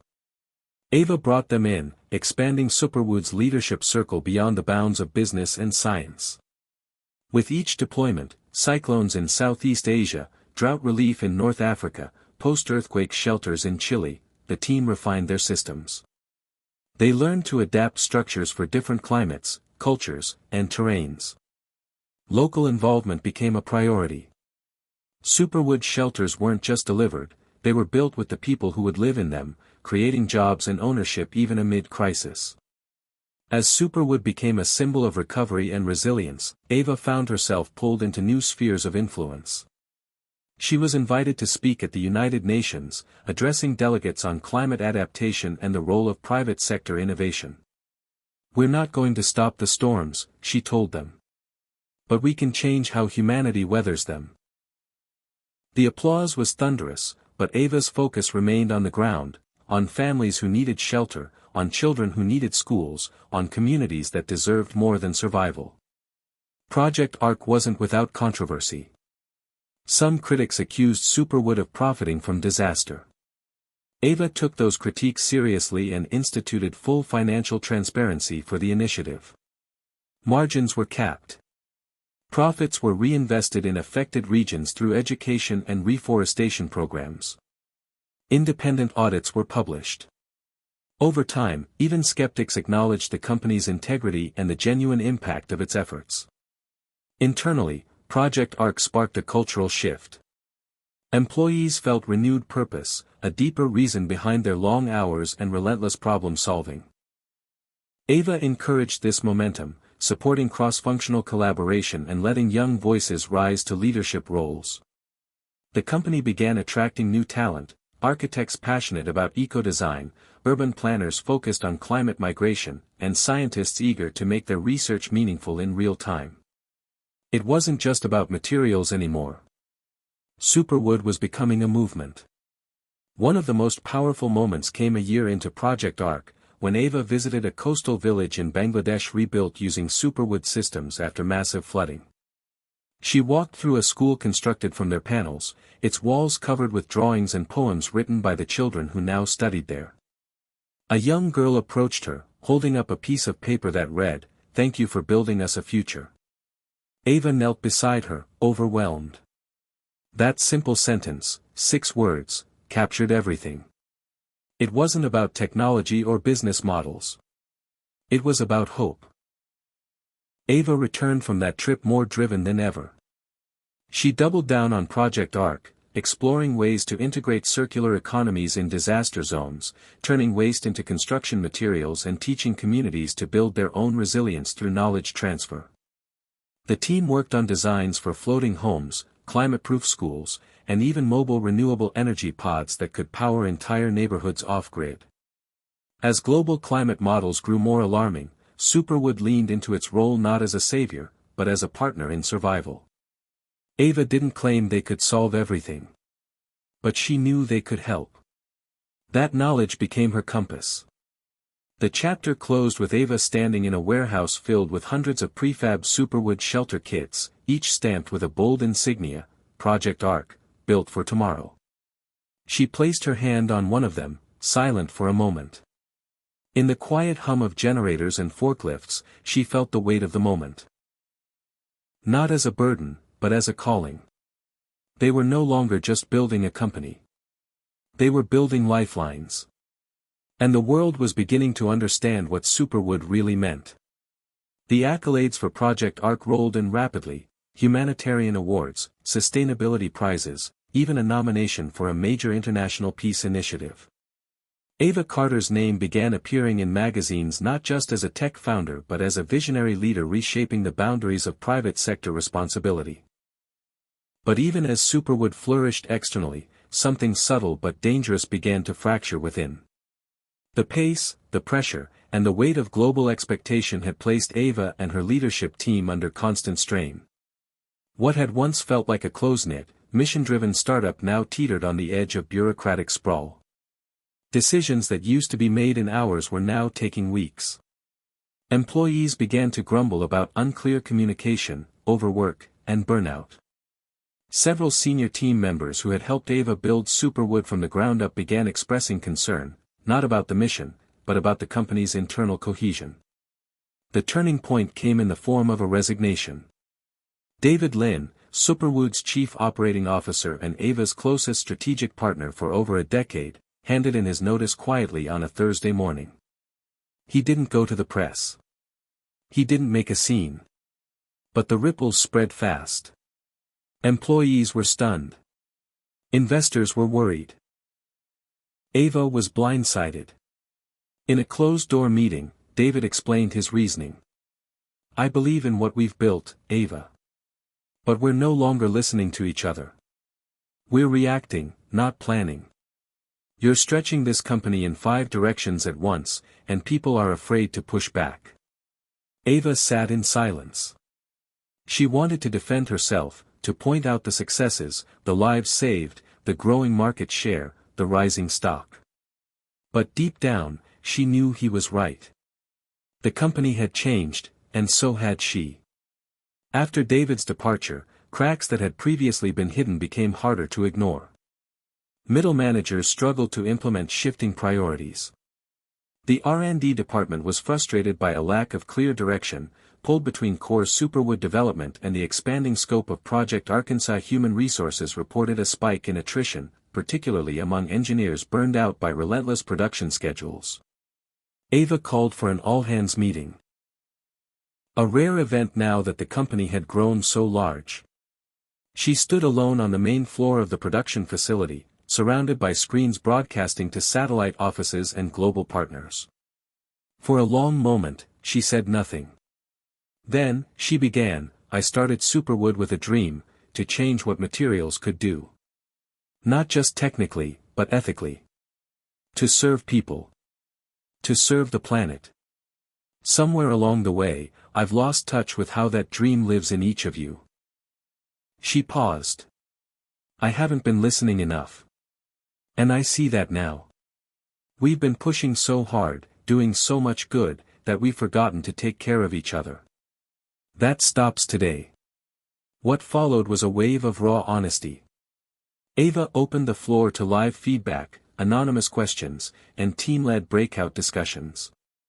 What emerged was a clearer picture of the internal landscape. Employees weren't resisting the mission, they were overwhelmed by its scale and hungry for clearer leadership. They needed Ava, not as the world's savior, but as their CEO again. Ava responded with decisive action. She brought in organizational development experts to restructure internal workflows, flattening hierarchies and improving communication.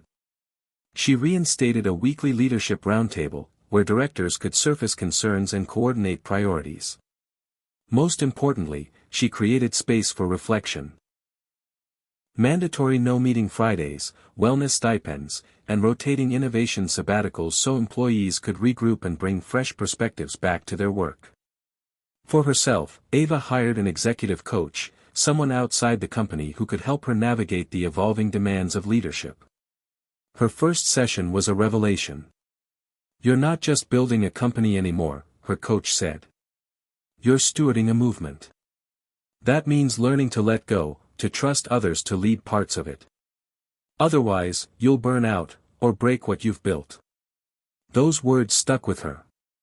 She began delegating more intentionally, empowering vice presidents to lead their own strategies while she focused on vision and culture. Slowly, trust began to rebuild. Meanwhile, the press had caught wind of the internal upheaval. Articles speculated about executive rifts, rumored layoffs, and potential investor exits. Ava chose transparency again. In a widely shared open letter, she addressed the challenges head-on. Every company hits growing pains. Ours came during a time of unprecedented demand and opportunity. We are recalibrating, not away from our mission, but deeper into it. Stronger. Wiser. Together. The public response was largely positive, especially from Superwood customers and climate advocacy groups who had come to see Ava not just as a CEO, but as a human being trying to lead in extraordinary times. One viral comment read, "This is what leadership looks like, not perfection, but accountability." Internally, that phrase became a kind of mantra. Accountability over perfection. Teams adopted it during product sprints, planning meetings, even casual conversations. It reminded them that mistakes were part of progress, that leadership meant owning them, and learning. Ava also initiated a new internal program called Echo Circles, small, cross-departmental pods that met monthly to discuss challenges, innovations, and personal reflections. These weren't performance reviews. They were spaces for empathy, connection, and unfiltered dialogue. The effect was almost immediate. Teams reported increased morale, better collaboration, and a stronger sense of belonging. Slowly but steadily, the company culture that had once made Superwood unique began to return, not a carbon copy of the past, but a stronger, more evolved version shaped by hardship and honesty. The chapter concluded with Ava sitting in her office late one evening, reviewing a proposal from one of the Echo Circles. It suggested using Superwood scrap materials to create safe play structures for refugee children, an idea that was as beautiful as it was simple. She smiled, not because it was a groundbreaking innovation, but because it came from within. From the very people who, even in the wake of stress and fracture, still believed in what Superwood stood for. Ava looked out the window at the lights of the production floor below, where machines hummed and teams moved with quiet focus. She exhaled slowly. They had been through fire. But they were still here. Still building. Still believing. And now, more than ever, they were doing it together. The call came on a Tuesday morning, when Ava was mid-stride between a Project Arc logistics update and a meeting with their carbon-neutral packaging team. Her assistant stopped her in the hallway with an expression that was a mix of disbelief and awe. "It's him. Elon Musk. Online too. He says he wants to speak directly with you. Not a delegation, not an executive assistant. You." Ava blinked. Her first instinct was skepticism. Not that Elon Musk was a stranger to bold moves or surprise calls, he was notorious for bypassing protocol, but she still asked, "Did he verify?" "Yes," her assistant said. "He even referenced your TED talk from last year. Said, and I quote, 'Tell her the guy with rockets and EVs thinks her wood might be the future of everything.'" Ava walked briskly into her office and picked up the call. "This is Ava Carter," she said, her voice calm but alert. "Hi Ava," came the unmistakably casual and slightly mischievous voice on the other end. "I've been following Superwood. Impressive stuff. You've built something pretty extraordinary. I want to explore some collaboration. Got time to talk opportunity?" Elon Musk didn't waste time with pleasantries. Over the next 45 minutes, he laid out a proposal that was as audacious as it was intriguing. Tesla was redesigning the interior materials for its next-generation sustainable EV. Not just looking for lighter parts or recyclable plastics, Musk wanted an entirely new class of interior components that could be both aesthetically stunning and sourced from carbon-negative materials. He believed Superwood might be the key. Not just for trim or paneling, but potentially structural components, seat backs, dashboard cores, even framing for the center console. "I don't just want to reduce the carbon footprint," he said. "I want to make it cool to sit inside something made from regenerative material. Something that says, this car doesn't just go fast, it thinks forward." But that wasn't all. SpaceX had also been exploring sustainable material alternatives for orbital habitat interiors, materials that were light, safe, resistant to microgravity fatigue, and ideally sourced without contributing to Earth's resource depletion. Musk wanted to know if Superwood could, in his words, survive Mars.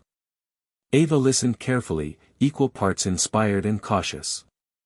"We've done some testing in extreme conditions. High-altitude balloon experiments. Radiation exposure. But spaceflight's a different beast." Musk chuckled. "Everything's a different beast.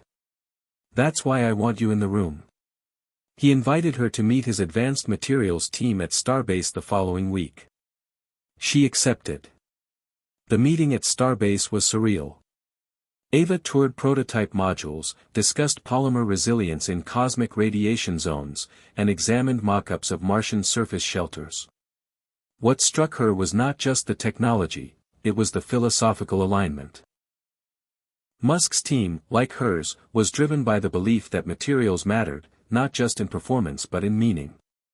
They weren't asking, "What can we make?"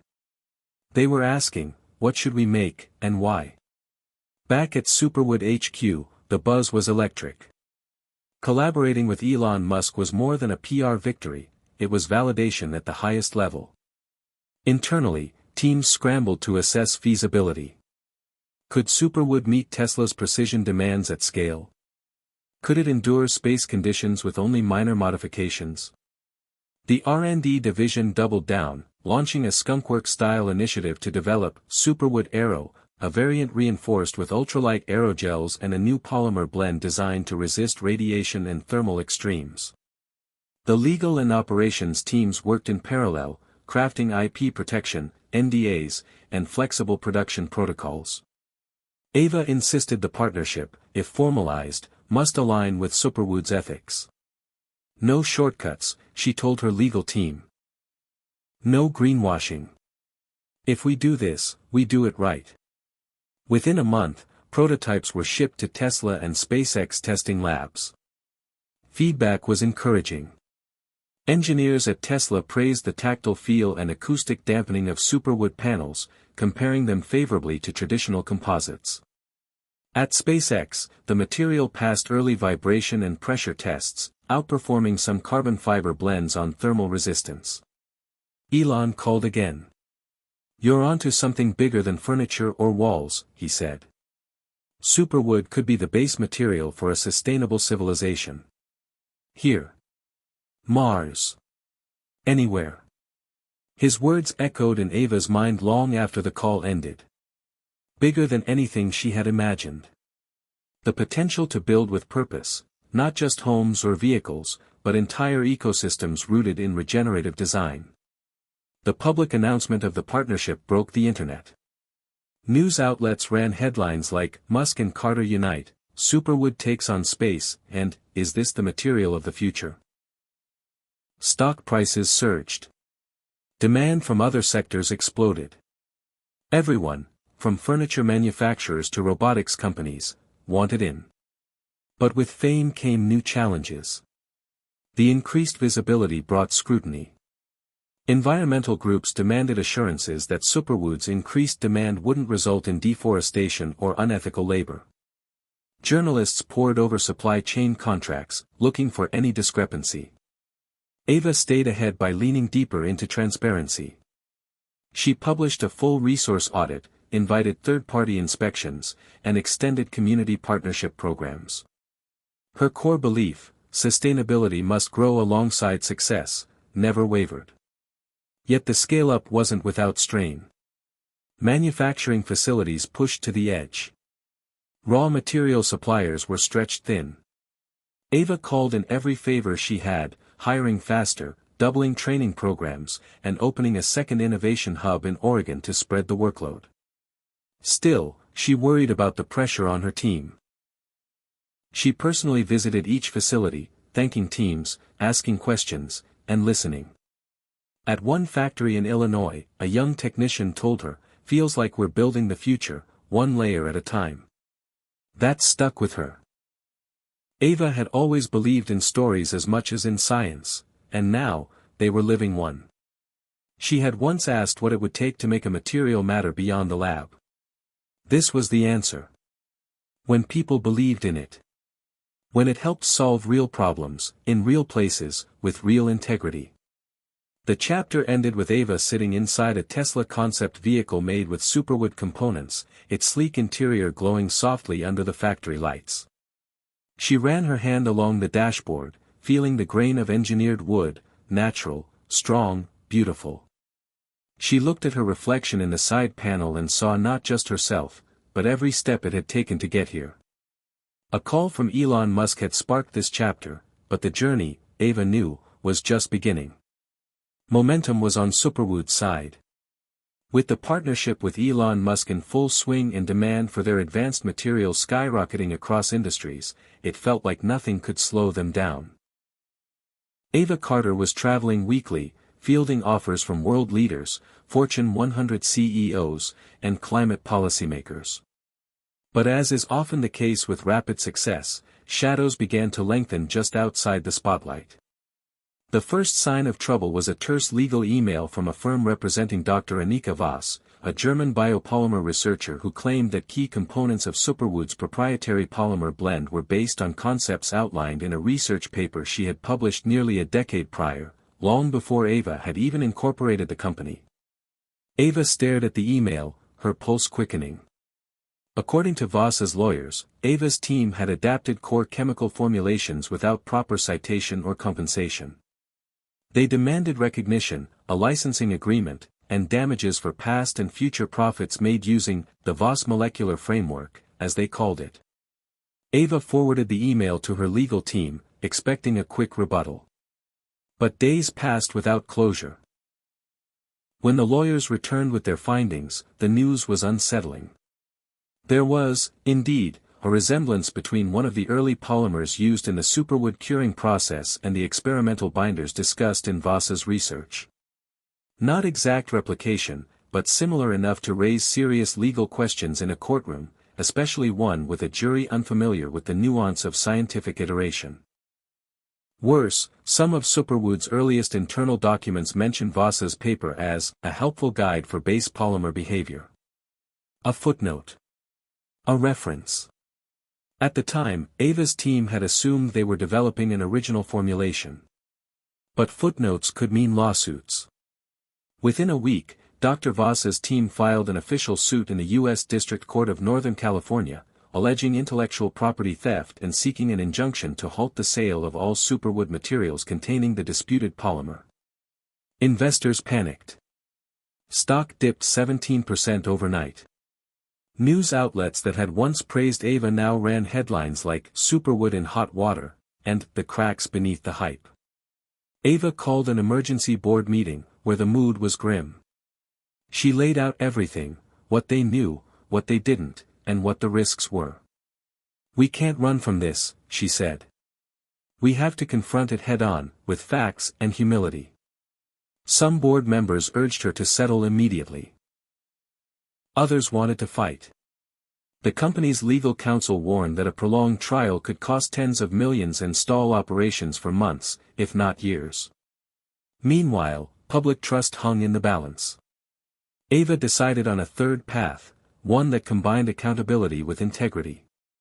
She reached out directly to Dr. Voss. It took several attempts, but eventually, Voss agreed to a video call. She appeared on screen from her laboratory, expression unreadable. "I didn't do this for money," she said. "I did it because I saw my work being commercialized without recognition. You know how that feels, don't you?" Ava nodded. "I do. That's why I want to talk, scientist to scientist." What followed was a difficult but honest conversation. Ava acknowledged that the paper had influenced her team's early thinking. She explained how their formulation had evolved since then, radically in some areas, marginally in others. She offered to bring in third-party chemists to independently assess how much overlap there really was. "If it turns out we've taken more than inspiration," Ava said, "then we'll make it right. Publicly. Fully." Voss was quiet for a long moment. "Then let's find out," she said. They agreed to a pause on legal proceedings in exchange for a neutral evaluation. Over the next 6 weeks, a panel of materials scientists and legal experts dissected both formulations, tracing molecular pathways, synthetic methods, and patent filings. The process was grueling. Meanwhile, Superwood operations continued, but under a cloud of uncertainty. Customers delayed contracts. Investors asked tougher questions. Employees began whispering about whether the company could survive if production was halted. Ava maintained a steady presence, walking the production floor, attending design meetings, hosting internal Q&As. She was honest about the stakes. "This is one of those moments that defines who we are," she told her team. "We're not just building materials. We're building trust."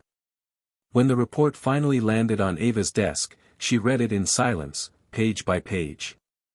The conclusion was nuanced. Yes, there were similarities between Superwood's early polymer architecture and the framework proposed in Voss's research.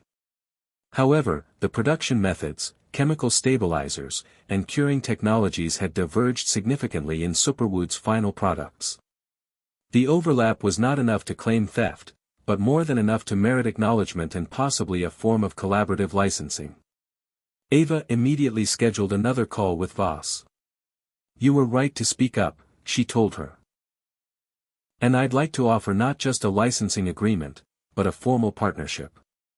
Let's build something together, not just fight over what's already been built." Voss was taken aback but intrigued. She had not expected this kind of humility, or this kind of offer. They negotiated terms over the next 2 weeks, a co-branded line of advanced polymers, credit on all public documentation, and a joint innovation grant fund to support underrepresented researchers in sustainable materials science. When the deal was finalized and announced publicly, the reaction was swift, and mostly positive. Headlines turned hopeful: Superwood and Voss join forces, from conflict to collaboration, 2 women scientists forged new path forward. Stock prices rebounded. Customer confidence returned. Internally, morale surged. Employees celebrated not just a legal victory, but a cultural one. They saw their company walk through fire and emerge stronger. Ava used the moment to reinforce the company's values. She launched a new internal initiative called Origin Check, a mandatory cross-functional review process for any new technology or component to ensure originality, proper attribution, and ethical sourcing. "Innovation doesn't exist in a vacuum," she said at a town hall. "It's a web of people, papers, conversations, and risks. Let's honor that, always." Dr. Voss visited Superwood's Indiana headquarters later that fall. Ava gave her a tour of the labs, the production line, the prototype gallery. They stood together in front of a sample panel labeled Superwood Voss Composite, Gen 2. "Looks good," Voss said. "Stronger than both our originals, I'd bet." Ava smiled. "That's what happens when we build together instead of apart." The chapter closed with Ava returning to her office, where a new plaque had been hung behind her desk. It read, "Strength comes not only from the material, but from the making of it, honestly, together." As she sat down to review the next round of proposals, Ava knew one thing for certain: Superwood had been tested, not by market forces, but by questions of character. And it had passed, not because of perfection, but because of principle. It began in the forest, ironically, the very place where Superwood's vision had taken root. Deep in the Pacific Northwest, a select network of regenerative timberlands had long supplied Superwood with the raw material needed to produce its signature panels. These forests weren't just harvested, they were cultivated, replanted, and managed with painstaking ecological care. It was part of Superwood's promise to give more to nature than it took. But something had changed. Satellite imagery first caught it: odd discolorations in the canopy, followed by unusually rapid dieback in certain regions. Then came the soil reports, showing abnormalities in fungal networks and pH balances. At first, Ava Carter assumed it was a local issue, an isolated disease or anomaly. But when scientists began to correlate the damage across multiple forest zones, a more disturbing theory emerged.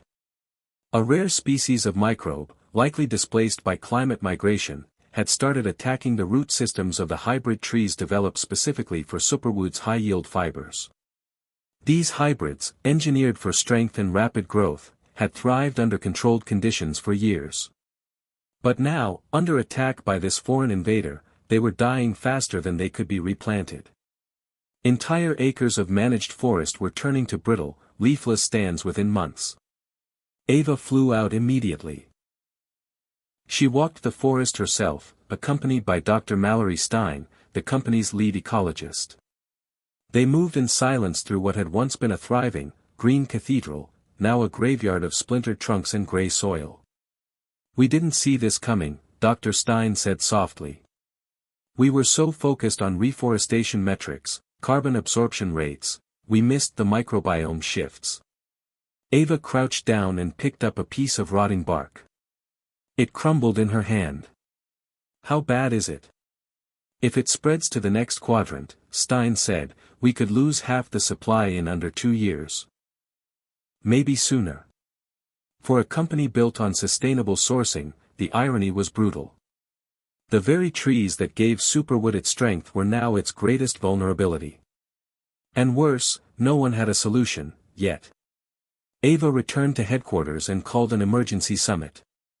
The war room buzzed with maps, biological models, and supply chain projections. If they didn't act fast, they'd have to start importing from uncertified forests, betraying their founding principle. Investors would revolt. The public would lose faith. Superwood could collapse, not from competition, but from within. Ava stood before her executive team and made a call that shocked the room. "We're halting harvest from all affected zones immediately." A wave of protest rose around her, questions about supply, contracts, revenue.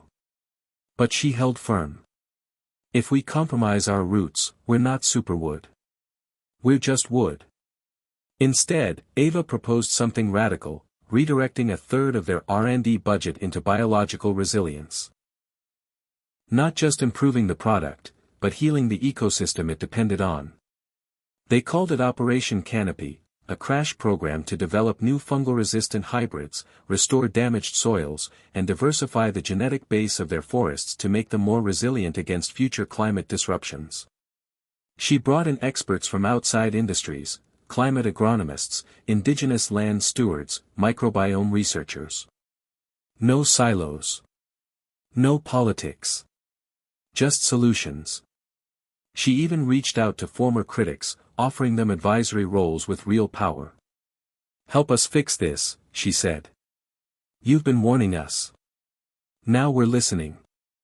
Within months, Operation Canopy was producing results. A new species of mycorrhizal fungi, discovered in Alaska, showed signs of counteracting the invasive microbe. In test plots, hybrid seedlings grown with this fungal partner resisted infection and thrived. Bioengineers developed a gentle probiotic soil spray that helped re-establish lost fungal networks. It wasn't a miracle fix, but it was a start. In tandem, Ava launched a massive public transparency campaign. She released footage of the dying forests. Showed the data. Told the truth. "We got hit," she said in a viral statement. "But we won't hide it. And we won't hide from it. The planet's fighting back. We intend to fight with it." The honesty paid off. Public trust rose. Donations poured into Operation Canopy from private citizens, scientists, even celebrities. Environmental NGOs, previously skeptical, began sharing Superwood's model as a case study in ecological accountability. Meanwhile, Ava personally visited tribal lands in Oregon and Washington, seeking permission and collaboration to pilot biodiversity restoration. In one particularly emotional meeting, a tribal elder told her, "You tried to replant the forest. Now you have to remember how to listen to it." Those words stuck with her. Ava carried them back to Superwood HQ and repeated them during her next all-hands meeting. "We're not just restoring trees," she said. "We're restoring relationships, with nature, with knowledge, with the past we forgot in our race toward the future." Internally, the company culture transformed again. Engineers shadowed botanists in the field. Designers attended workshops on ecological ethics. Supply chain teams visited farms and forests to witness firsthand what sustainability required. For Ava, the challenge became personal. She spent nights reading scientific journals, sketching redesigns, and drafting open letters to climate researchers. Every morning, she ran through the woods near her home, watching the seasons change, listening for the signs she'd once overlooked. One night, as she reviewed satellite data showing green returning to one of the hardest-hit zones, she wept, not from relief, but from the weight of knowing how close they had come to losing it all. Yet even amid this crisis, Superwood didn't slow down. The Tesla interior program pushed forward, now modified to use canopy-certified fibers. SpaceX began testing fungal-resistant Superwood samples in orbital habitat simulations. Orders increased from humanitarian groups who saw not just a product, but a company willing to grow. The chapter ended with Ava walking through a restored plot of forest, sunlight streaming through young leaves. She touched one of the new hybrid trees, a strong, resilient stem with new fungal partners growing beneath. "You're going to do just fine," she whispered. And in that quiet, living place, she knew. Strength wasn't just about durability. It was about healing. About adaptation. And above all, about humility. The invitation arrived in a black envelope, thick cardstock, hand-delivered, embossed with a subtle but unmistakable crest, the United Nations.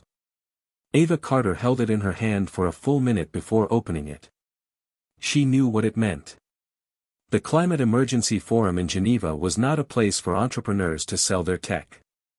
It was where world leaders gathered behind closed doors to discuss binding policy, real commitments, and timelines with teeth. Invitations were rare. Invitations for someone outside of politics? Almost unheard of. And yet, here it was. Ms. Carter, the Secretary General invites you to present a special address on material futures and global climate action. She was to follow the President of France and precede the Chancellor of Germany. No pressure. The flight to Geneva felt both ordinary and surreal. She'd taken so many of these flights, early morning check-ins, slide decks in her lap, airport coffee. But this one was different. This wasn't about Superwood as a brand or a business. This was about what it represented now, an idea, a possibility. Something the world desperately needed more of.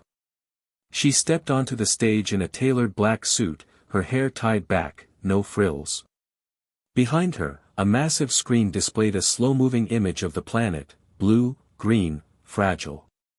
"My name is Ava Carter," she began, her voice steady. "And I am not a politician. I'm not a diplomat. I'm a materials scientist. But I've spent the last 10 years learning that the world doesn't change through policy alone. It changes through what we build, and what we're willing to unbuild." The auditorium fell silent. She walked them through Superwood. Its origins, its setbacks, the Elon Musk collaboration, the patent war, the forest crisis. But she didn't brag. She didn't pitch. She confessed. "We got it wrong more than once. We chased progress faster than we chased permission. We built strong, but forgot to stay soft where it mattered. And still, the forest gave us a second chance." She paused. What if we could all get one? Then came the data. The carbon reduction Superwood had achieved. The energy savings in Tesla's new vehicles. The reduced plastic use in refugee shelters made from their panels. The projections for future impact, not in decades, but in years. She finished with a challenge: materials shape civilization. We've always known that, from the Stone Age to the Silicon Age. So what will we call this next one?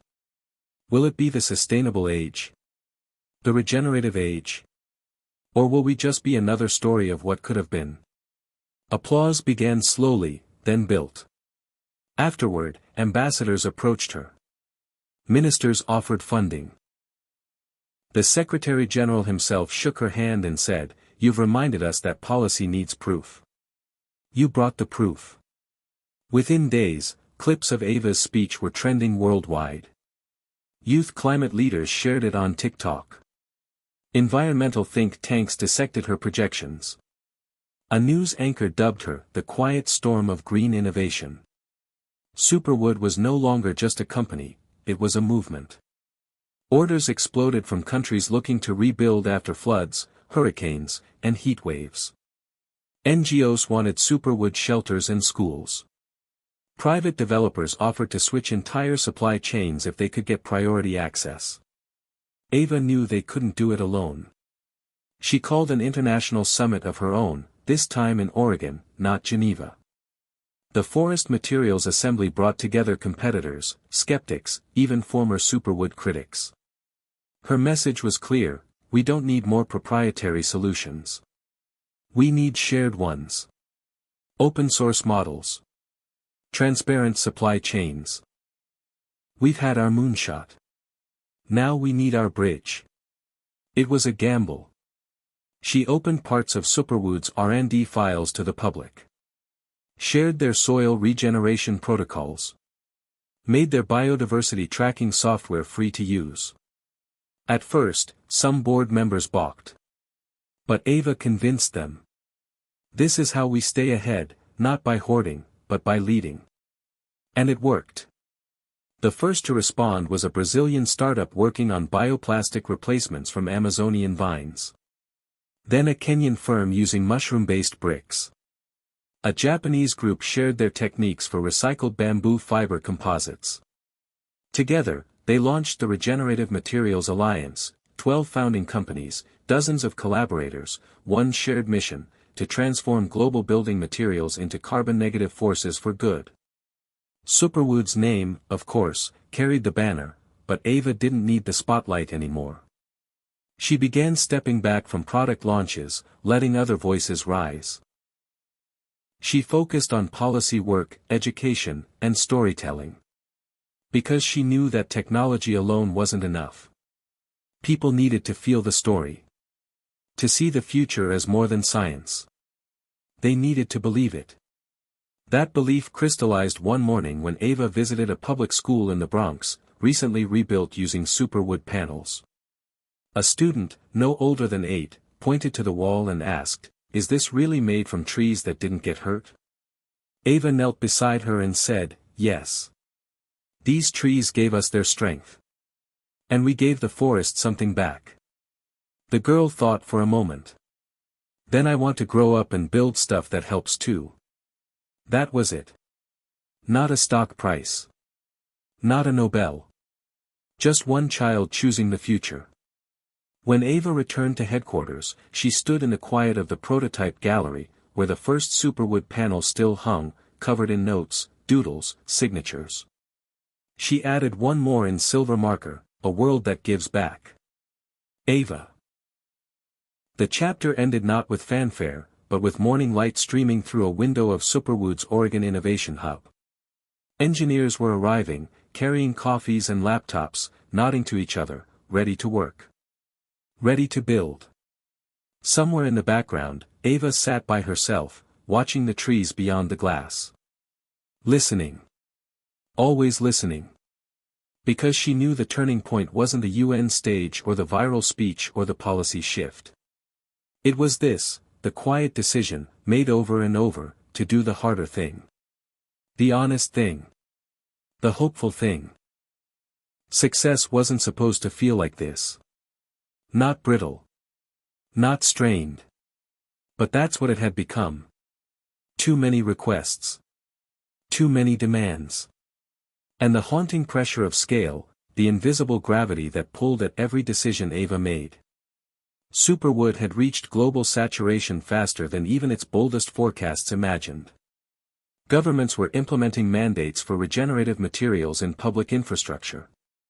Multinational corporations had scrapped long-term contracts with concrete and steel suppliers to align with the Superwood revolution. What had begun as a movement to build better had become the backbone of a new industrial era. And the system was groaning under the weight. Every week, Ava received a briefing titled Overstretch. It detailed factory bottlenecks, regional delays, soil exhaustion near one of the replanting sites in Indonesia, rare mineral supply issues for a new composite blend developed in partnership with Sweden.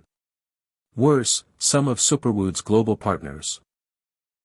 Companies that had signed on to the Regenerative Materials Alliance, were cutting corners. A factory in Turkey was caught using unverified wood pulp. A Chinese distributor had mislabeled products, claiming full carbon-negative certification where none existed. And because the Superwood name appeared on the invoice, it was Ava who took the blow. Headlines turned again, Green Giant under scrutiny. Too big to heal. Ava didn't panic. But she felt the strain in her bones. Meetings got longer. Internal debate turned sharper. The balance between mission and growth teetered like a tightrope above a storm. She convened a private meeting with her core leadership team.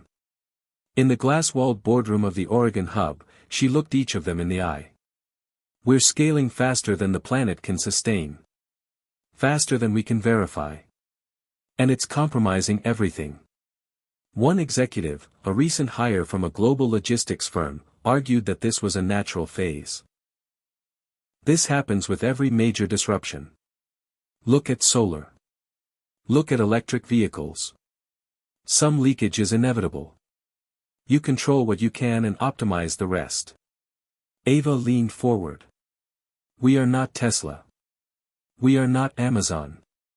If we accept leakage, if we normalize shortcuts, we become exactly what we were trying to replace. The room fell silent. She laid out a bold new plan. Effective immediately, all third-party Superwood production would undergo independent environmental verification, quarterly audits, and in-person reviews. Contracts would be rewritten. Licensing deals revoked where standards weren't met. A new verification label would be launched, Superwood Core, reserved only for materials grown, harvested, and processed under the original regenerative protocols. It would mean shrinking operations temporarily. Delays. Lost contracts. Media confusion.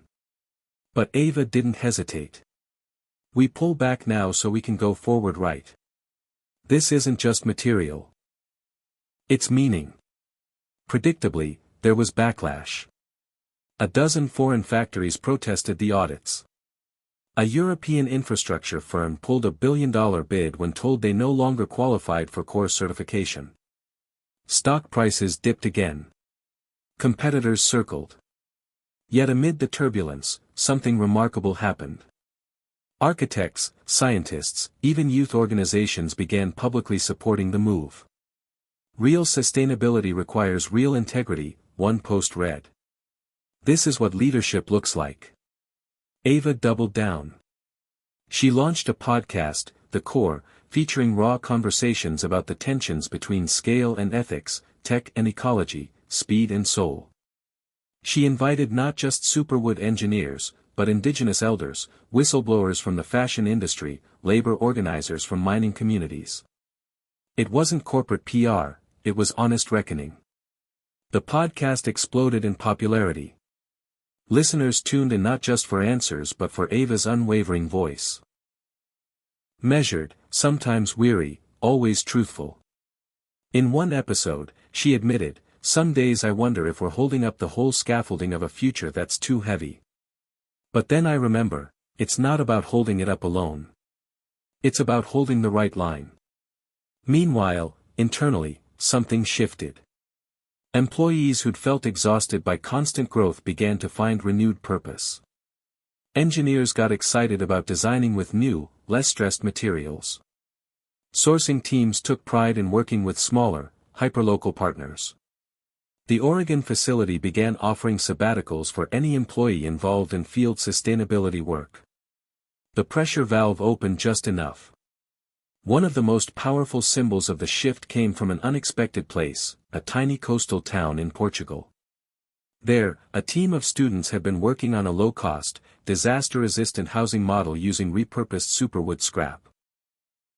When their region was hit by flooding, they used their prototype to shelter over 30 displaced families. They wrote to Ava, sharing photos. In one, a child sat cross-legged inside a Superwood core panel home, drawing stars on the wall with chalk. On the bottom of the photo, they'd written, "You made this possible. Even after the storm." Ava printed the image and pinned it beside her desk. She kept glancing at it whenever a crisis report landed in her inbox. The world didn't need perfect. It needed persistent.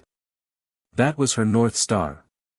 But even as Superwood refocused and the core label gained traction, Ava knew deeper challenges loomed. Climate models continued to worsen.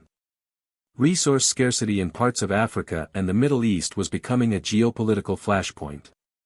And a private equity giant had started buying up regenerative land in Southeast Asia, monopolizing biodiversity zones that should have remained public trust. The real fight wasn't just corporate. It was existential. Ava began working behind the scenes with environmental NGOs and United Nations councils to push for a global charter on regenerative land use. She didn't want to just protect Superwood's supply chain, she wanted to protect the idea of regenerative ownership itself. "Nature is not a brand," she said at a summit. "And it cannot be owned like one. The moment we forget that is the moment we've lost everything we say we're trying to save."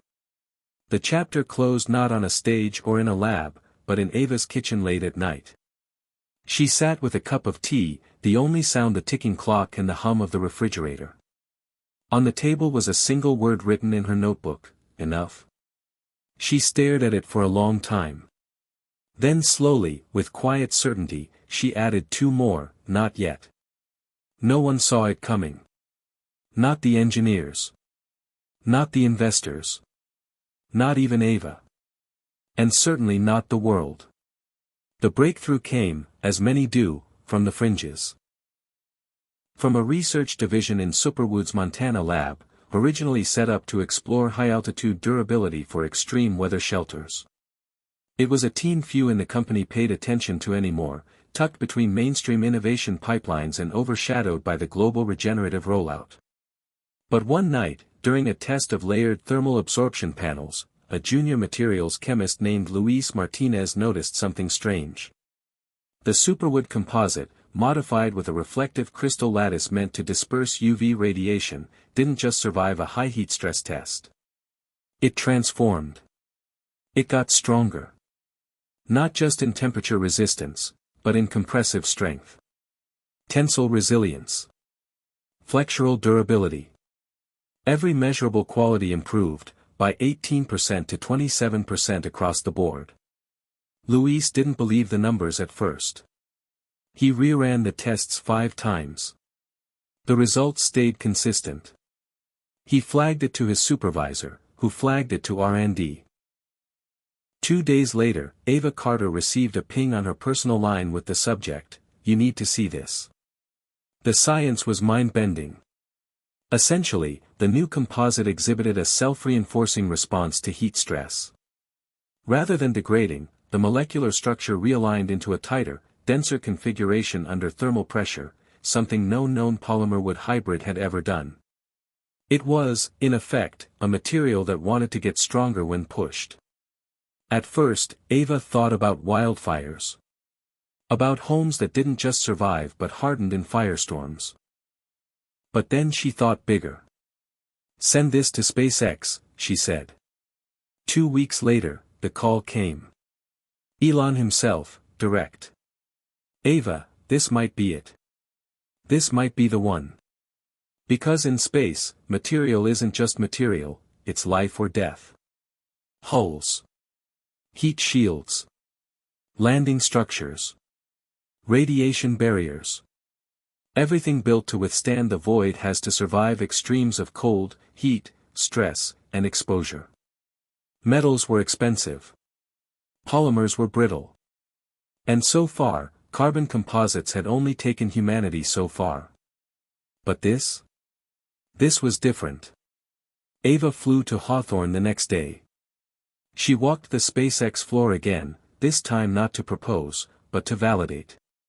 Engineers surrounded the samples like sacred relics. They'd run early simulations. In every scenario, the new Superwood composite outperformed current standards by orders of magnitude in weight-to-strength ratio. It was lighter than aluminum, stronger than titanium alloys, and had a regenerative thermal response never seen in non-metallic materials. They called it LignoX. Elon stood with Ava in the test bay, the night before a formal announcement. "Do you know what this means?" he asked, not looking at her. "It means we don't have to build the future in steel and scars anymore. We can build it in carbon and life." For once, Ava said nothing. She just nodded. Her mind was already racing. If LignoX could survive space, what else could it survive? Could it change building codes? Military armor? Disaster shelters that healed under stress? Entire off-grid cities? She returned to Oregon and ordered full-scale prototype production. Only a handful of engineers were cleared to work on it. Security was tight. Rumors spread. Internally, employees called it the moonshot we almost missed. But as testing progressed, Ava realized they hadn't missed it, they had earned it. All the setbacks, the failures, the slow, principled pullback to integrity, it had led them here. Because LignoX couldn't have been developed under pressure to rush. It had come out of the quiet work, the margins, the people still tinkering when no one was watching. That was the soul of innovation. Ava decided to unveil LignoX herself, not at a conference, but in a live stream from a small demo lab in Montana. She stood beside a test frame. On camera, a robotic press slammed a LignoX beam with 3,000 pounds of force at 600 degrees Fahrenheit. The beam flexed. Absorbed. Then readjusted. The structure pulsed and held. "This is not the future of materials," Ava said. "This is the material of the future." The stream went viral. Analysts struggled to quantify the implications. Aerospace manufacturers called overnight. Defense contractors offered blank checks. Environmentalists, stunned, applauded. For the first time, a material promised both resilience and conscience. But Ava held the line. "We will not militarize LignoX," she stated flatly. "We will not privatize it beyond purpose. It is licensed only for climate resilience, space exploration, and civil infrastructure." There were threats. Lawsuits. Investors warned of billions left on the table. But she didn't flinch. "We didn't build this to be sold. We built this to be remembered." The momentum was staggering. Within 3 months, a prototype Mars habitat using LignoX panels was tested in a high-altitude Chilean desert. It withstood 4 weeks of simulated dust storms and temperature extremes without a single structural failure. At the same time, the first LignoX-built elementary school opened in Bangladesh, designed to withstand Category 5 cyclones. It was strong. It was light. It was alive. Ava toured the school quietly, keeping her visit unannounced. She ran her fingers along the walls, each panel marked with a silver stamp, LignoX built to endure. In the central courtyard, students gathered to paint murals. One girl, no older than 10, had drawn a rocket ship made of trees. When asked what it was, she said, "That's how we're getting to the stars now." Ava smiled and whispered, "Yes. Yes, we are." Later that night, back in her hotel room, Ava pulled out her journal. She wrote, "This is what we've waited for, not just a breakthrough, but a belief system strong enough to carry one. Not just a material. A movement that will outlast us." She paused. Then, almost as if in reply to the question she'd asked herself months earlier, she added, "Now it's enough. And now it begins." Hit subscribe and leave a comment with where you're watching from. This story might just spark a new beginning. What's one thing that always pushes you forward, even when things get tough?